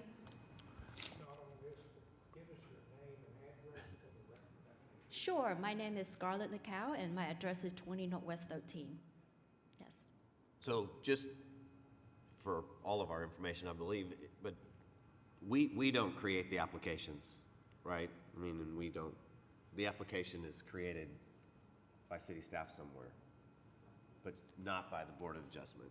We understand that, but we want to bring to your attentions because this is going to be an online process. Is everything filled out? We're going to take photos of the house, also the locations of parking, all those concerns that we have, and then all of us want to know if you have a quiet hours. You just there on the link of the listing. There you go. That's the listing. The quiet hours 10 to 7. So I think it's pretty streamlined, but definitely there's more room for development. That's what we need, the backup from the administrations of the city staff. And the city staff have a system that's currently very similar to what we're proposing. They have if you go onto access.bbwa.gov, okc.gov, they have the whole permitting and licensing portal, which is already there. I have it for my building contractor's license, and then whenever you apply for permits, you're attaching your license to each of those permits. So we can do a very similar process here where you have your host license. This is like your parent, your general contractor's license. It says, okay, the city knows how to contact you in case emergency services or code enforcement or anything. So they have your contact information there, and the code enforcement can access that portal. But the citizens can't access that because it's going to have, our phone numbers and stuff like that on there, our personal information. And then as we apply for these short-term rental unit applications, it's all going to attach to your individual host license as well. So it's all going to be linked together. And that's all fine, but what I'm saying, you're just, like, you're telling us all this information. We don't need any of it because we can't do anything about that. Yeah, we understand. We're just trying to bring it to your information as well, because we're talking with, we tried to talk to city staff before and other departments, and then we're going to meet with Jeffrey Butler as well to discuss these kind of procedures going forward. Yeah, we understand that you will not do the applications, but at least we put the words in your ears and also like listen from our standard points, and at least like that we are working on it as well at the same time. And we want to work with the city staff and with all of you, everyone that we want to be here. We want to work with you. That's why we're here. If we don't voice it up right now, probably no one will know that we're working on it, that we care so much about this as well. Anything else from the board? I'll just say on the parking and the restriction for the off-street parking, in the ordinance, there is parking is one of the points in there, and it doesn't restrict off-street parking. It's when the applicant comes up and we look at the driveway and they can put enough cars in there to handle the people, then I always ask for no on-street parking because I just don't want to because it's one of the things the neighbors don't like the most, and so that's why I go there. I don't go there just to go there. Yeah, no, I definitely understand. I sympathize with that. There's a lot of streets that are very narrow, like the case earlier, 2115 Northwest 22nd Street. I understand that area is very congested, but as even the protester that came here and admitted, is the neighboring house, which is also owned by him, but it's long-term renters, right? And they're parking on the street, so it has nothing to do with. So it's very hard to enforce it, right? If they put it in the application and the people follow the rules, it could help the situation is all. Okay. I've got one comment, and I hate to admit it, but I've changed my mind on the 2-night stay. I think it should not be 2. I get the emergency. So Thank you. My opinion is now take out the minimum 2-night stay. I'm in agreement with that too. I think that there's just different spots and different Our housekeepers really appreciate those. different things that come up that make it make sense that. Our air conditioner died when it was 99. Yeah, and even for me so the 10% rule, if they came in and got a variance, how much does that cost to get a variance application? 1,200. 1,200. That's pretty steep. And the process of applications, I get 300 300 miles radius is pretty hard itself already. I guess I'm of the opinion that we're trying to get things under control right now because I feel like they've gotten under control. I think 10% it's not like it's going to be in perpetuity. So if we need to adjust it in the future, that's fine. But I'm fine with 10%. I'm fine with a 2-night minimum. I'm fine with late fees. I like it the way it's been proposed by staff, and I would support their positions. Again, knowing that once it gets under control, then we can amend it or propose some changes to city council in a year. But until we get things under control, I feel like. I just don't think things are actually out of control. I think we do, as a board, very well in dictating the process, and we know if there's too many, and there's protesters that will also inform us if there's too many. I guess I'm of the opinion that we are changing neighborhoods. And I'm sorry, but these are homes that people own. They're neighborhoods that people grew up in. And I'm a business owner. I own rentals, but I just think it changes the nature of the neighborhood. And I am in complete agreement of that, despite the fact that I approve most special exceptions that come in front of me. Yeah, I mean, I think that's I well mean, said. I mean, with it is. we could go the way of New York City and just completely ban them. I feel like we're finding, I think the way that the staff has proposed the rules, I think that is a happy medium to get everything over the next year or two, see how it goes, and then if we need to make amendments again, then let's do that. But I'm in support in the way that staff has presented it up to this point, with the exceptions that I would like to see are fees for those that are in violation increased. I think that if someone's just blatantly operating without a license or special exceptions, I like to see it at $2,500 or whatever the maximum may be. As far as the late, I can see somebody, if they come in a little bit late, I mean, we could go, you know, something like 25% of what the late fee would be to kind of to adjust for that. I don't think it needs to be the same. Or even say if you apply within 3 months, it's this amount, and then it goes up to this amount after 3 months. I definitely want to encourage people to come back in a timely manner. Yeah. And, But I don't, and there isn't a late fee, right? Correct, there's no late fee. So it'd just be it'd be a brand new one, but I guess my question would be is if they come in and they want to request a new one and they're late, they let it lapse, and now they're bumping up against the 10% rule. $1,200 variance Do we apply application. right now? Because I don't even know if we can or cannot, because it's put a hold on. The moratorium is in place about you can't get a new home SE if you're over 10%. That is in place, but that inhibits just a few property owners as far as we are aware. I was looking at a home Well, that sorry.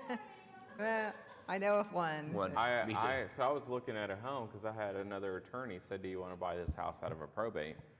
And I looked where it was in the city, and I was like, well, let me see how many Airbnbs are in that area. And there was probably 10 within a couple 100 feet.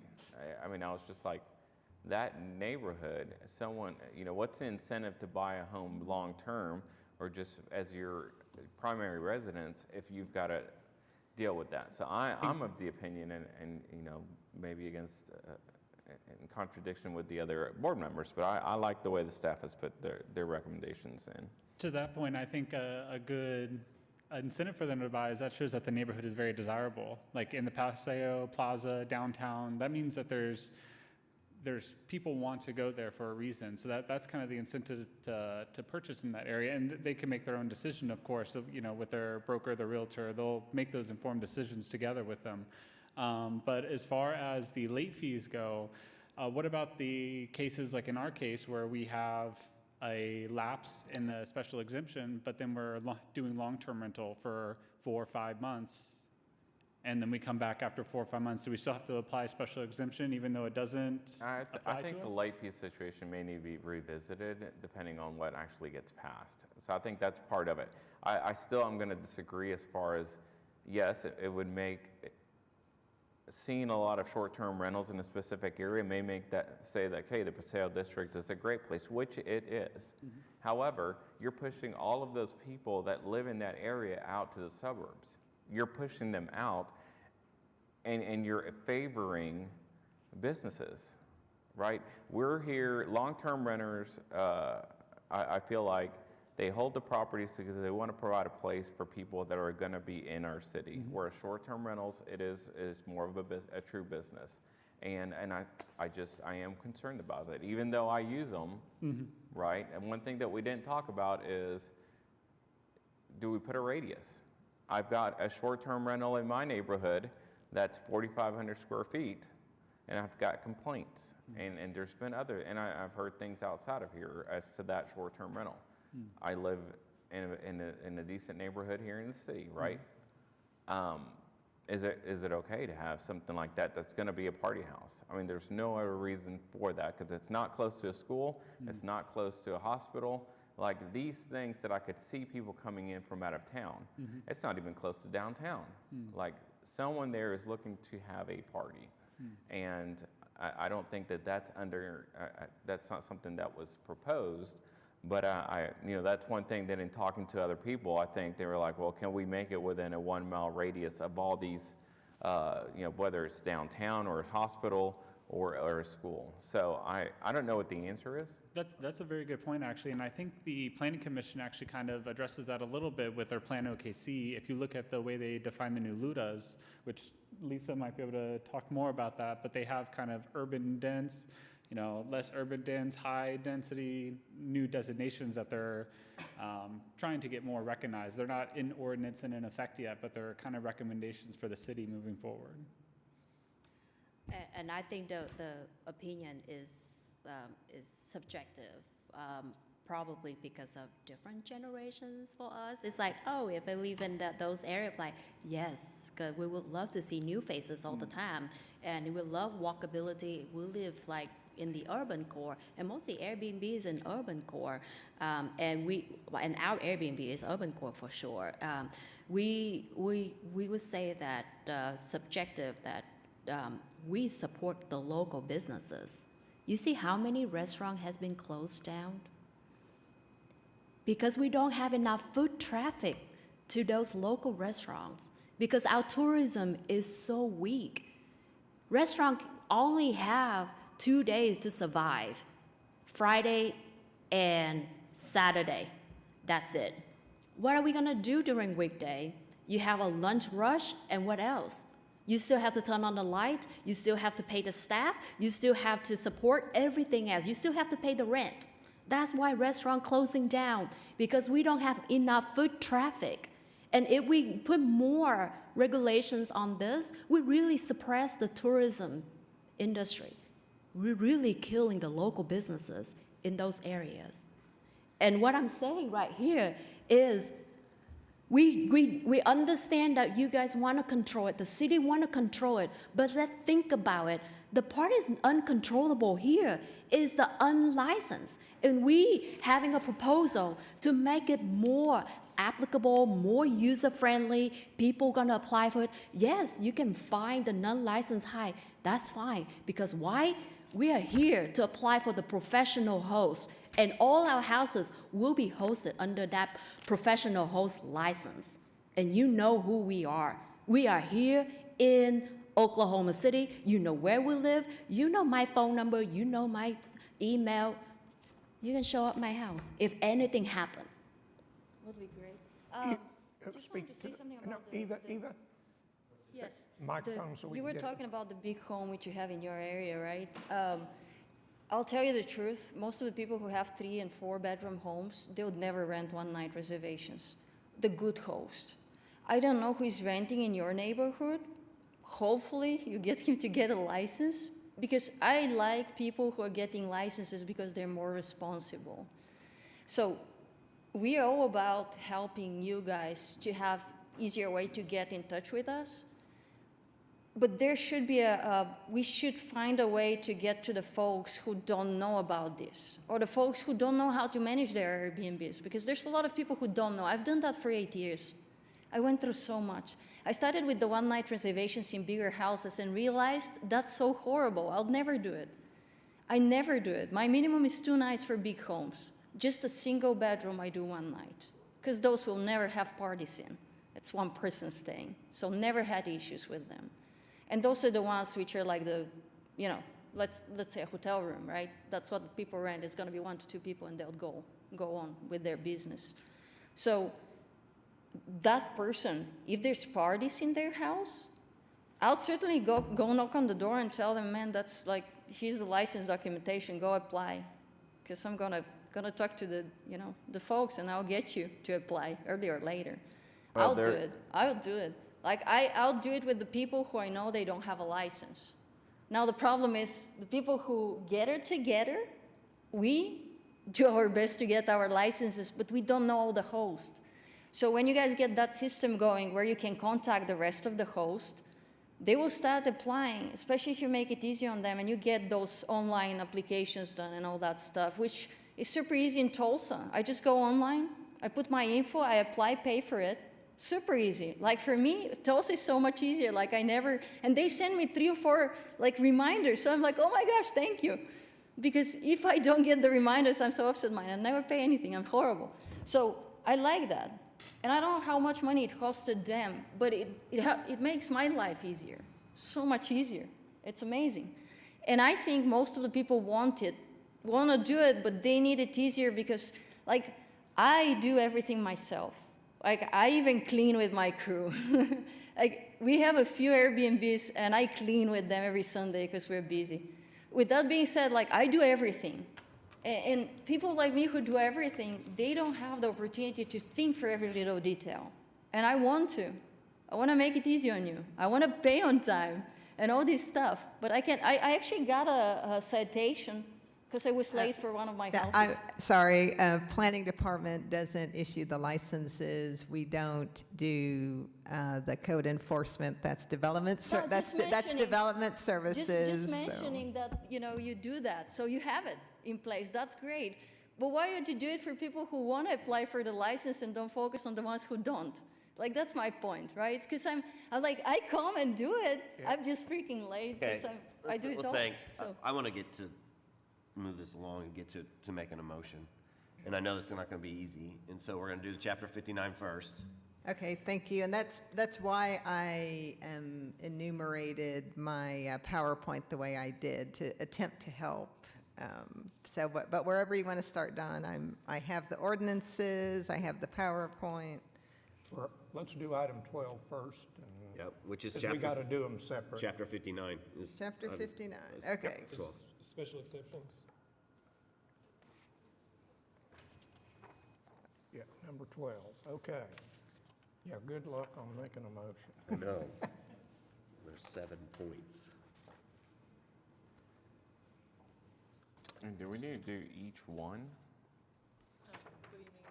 Each point? There's 7 points? You can proceed, excuse me, as the ordinance, as the agenda is indicated, if there's not anything you want to change. If there's something you want to change specifically, then yes, you. The proposed, sorry, Rita, the proposed changes were also recapped in the staff report, if that's easier for you to reference. And for me, not you two, but I'm going to get it again in planning commission. Yes. So, I'm really good with just moving it forward with the changes. Now, I noticed that here it says the permit will go from 10 to 5. I believe that, did you propose 3? It was in the presentation. So the reduced maximum term in the paperwork, it says from 10 to 5, but I believe in the presentation you had from 10 to 3. Yes, that was in response to information suggested after the original draft ordinance, yes. I'm good with I'm good with 5 or 3. I definitely want to encourage those that are have built up to that to provide them some relief.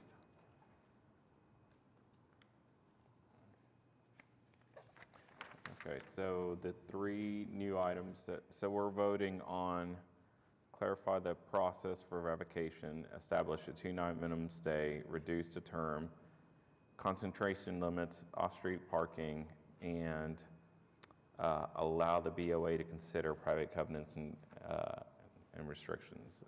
That's 6 of them. Wait, I'm sorry, Roberto, what are you reading from? The staff report. The staff report, because I felt like that one was... 459? Yeah. Okay, thank you. So I'm looking at the bullet points, and then to change the term from home sharing to home sharing short-term rental. So is that what we're voting on this one? Again, I'm good with the proposed ordinance as presented to staff. I'm fine as long as we incorporate the 2 changes that I mentioned initially. Which one was the fees? The fees and the 10-day. The 10-day maximum on. I'm good with the fee being allotted to, or Suggested to be maximum of municipal courts. yeah. Yeah, I think so. Whatever that number may be, for anyone operating basically outside if they've not applied for a license or a special exception, I think that whatever the maximum we can impose on them, I think that would be good. As to your maximum stay, to help relieve a little bit, I mean, would you do 14 days, do 2 weeks? Yeah, I'm fine with 14 days.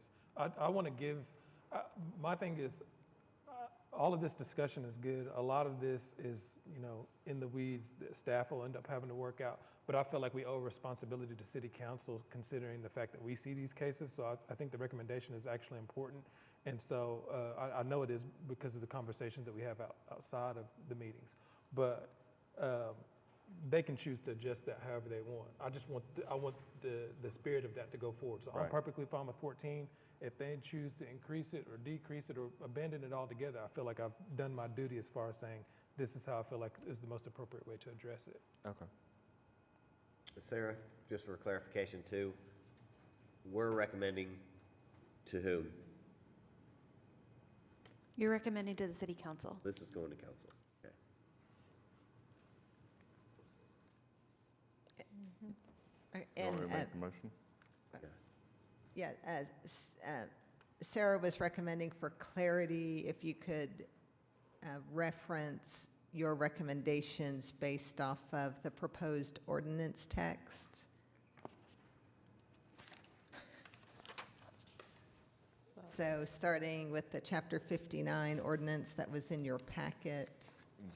So basically read the bullet point number 12. Well, no, I mean, I think I would suggest you say something like recommend approval of the ordinance as presented in the packet with these changes. As presented in the staff report. As presented in the, well, yeah, And then, ordinance and referenced in the staff report. So I'm looking at the. How about I try it, and if I need to amend my, Okay. then I can do so. Okay. All right, so motion to approve the item number 12 on the October 3rd, 2024 Board of Adjustment meeting, action item, or item number 12. As presented and set out in the staff report with regards to proposed changes to Chapter 59 of the code, that specifically talks about clarifying the process for the revocation of a special exception permit, establishing a 2-month minimum stay, reducing the maximum term of a special exception permit from 10 to 5 years, as well as establishing concentration limits within the neighborhood, establishing an off-street parking requirement, and allowing the Board of Adjustment to consider private covenants that prohibit home sharing. Furthermore, changing the term of home sharing to home sharing / short-term rental, as well as adding to, or also modifying that anyone operating an Airbnb or a short-term rental, home sharing short-term rental, that is not compliant with the city ordinance shall have a fee imposed to the maximum limit allowed by municipal court, and then having a maximum number of 14 days to any one stay. Is that correct? To anybody who's not seeking a special exception. To anyone For who is owner-occupied for license, owner-occupied licenses. Correct? did you mention anything about the revocation process? Did I skip that? I did. I just read out what Oh, was okay. number 1 there. Good. So, and then go. hold on. There's one more. But, so the term from 10 years? Oh yeah. So that was the one. So are we going from 10 to 3? I was going to keep it at 5. Yeah. Let's see.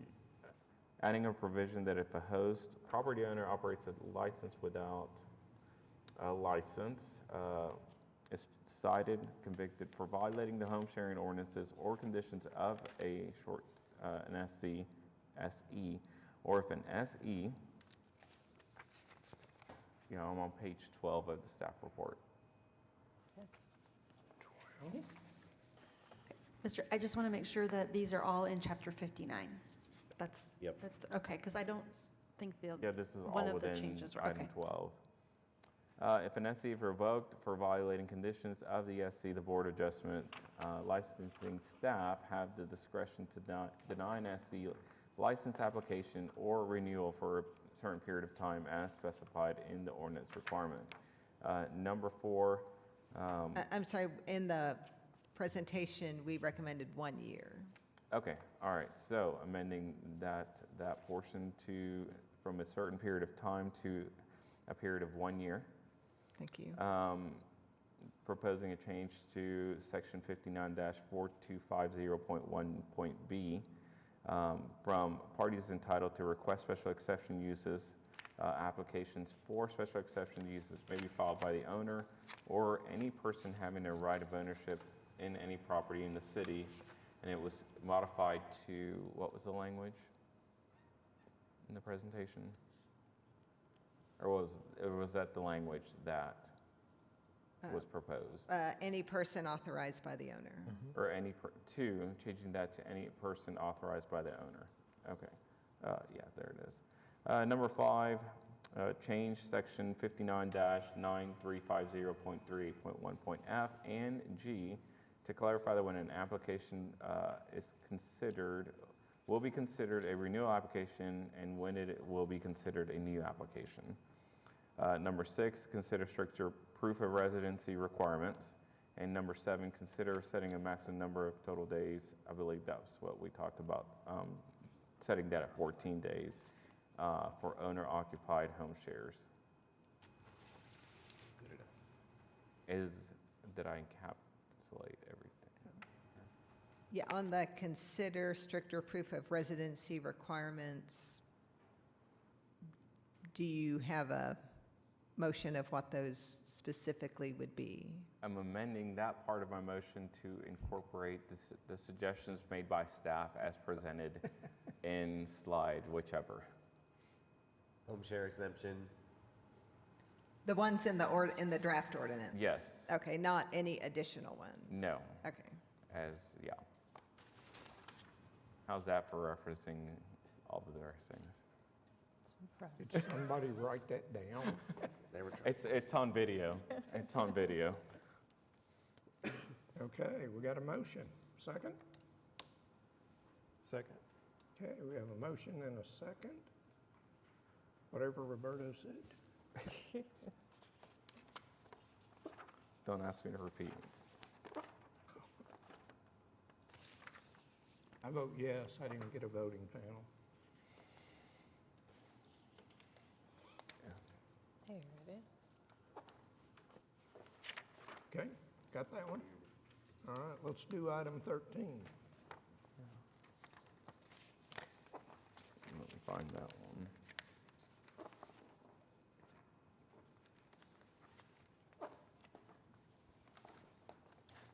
How many of these the changes that we're making need to be addressed in 13 as well, considering it is special exception that some of those spoke directly to that? I'm sorry, I didn't hear what.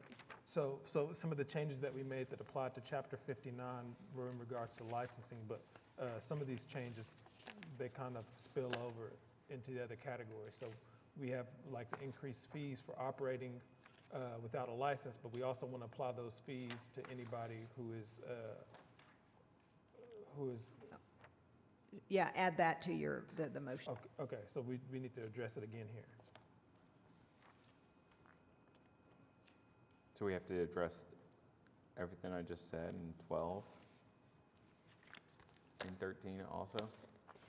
No, chapter 13 is a different ordinance, so you will make a recommendation either to recommend approval of this as written or with any changes, and then any additional conditions that you'd like staff to consider or the council to consider.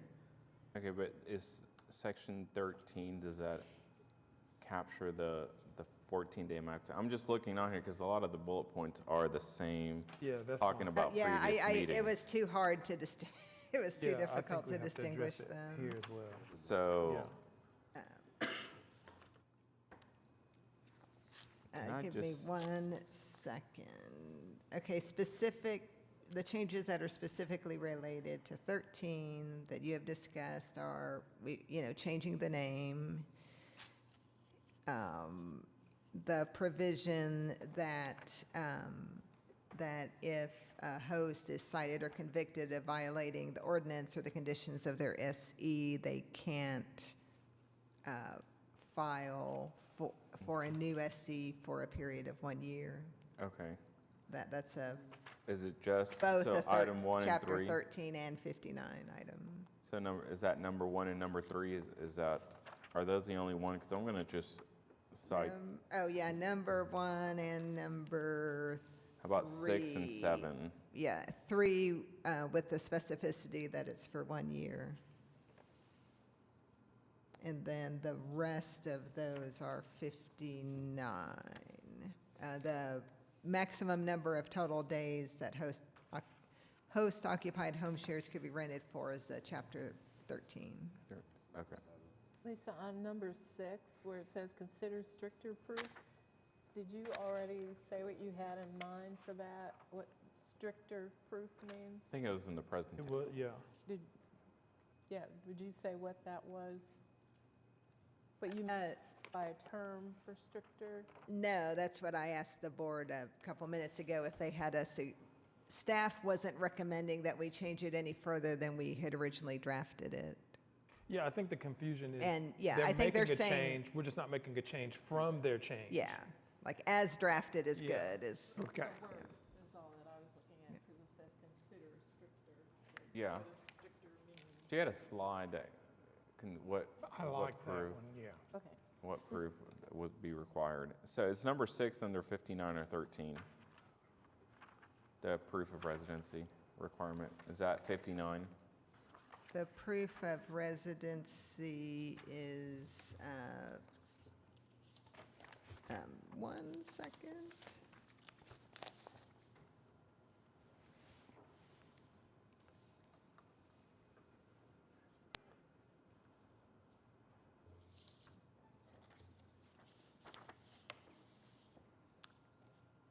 It's chapter 13, it's in the definition of primary residence, is the proof of primary residence is part of the definition of primary residence, and it's in chapter 13. So are you talking about number 6? I guess I can, Sarah's pointing up at the screen, so you just want me to read that?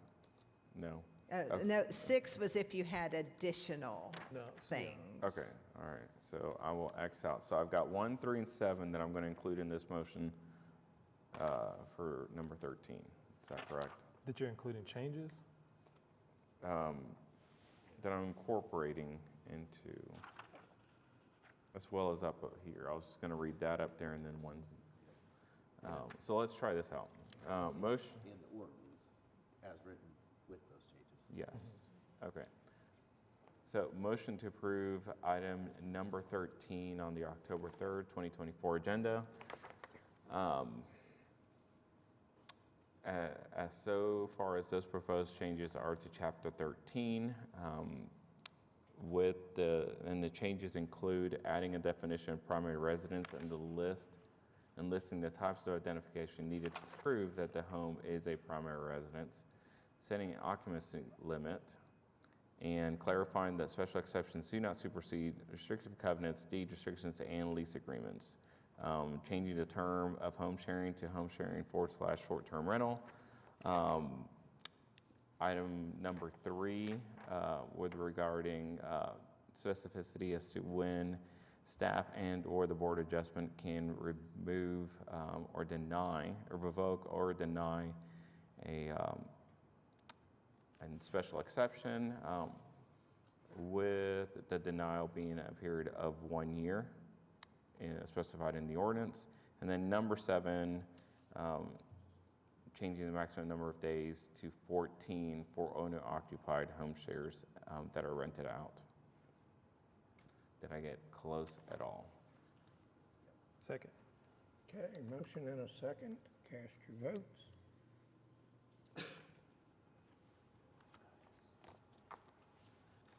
Okay.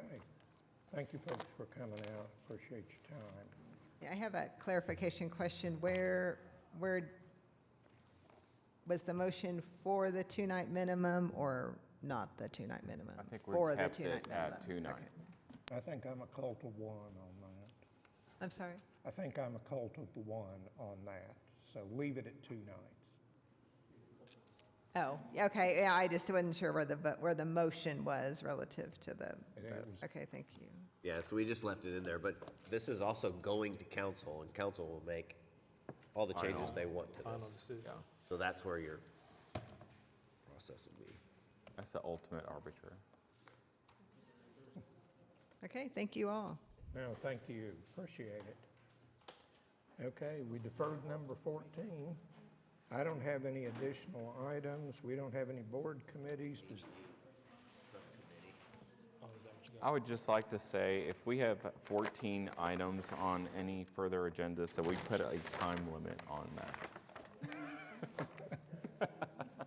Then we have to hear it again when it comes back from district court on the appeal. Rita, you want something to say? Nope. Citizens to be heard? I can't. No other business? How about adjourned?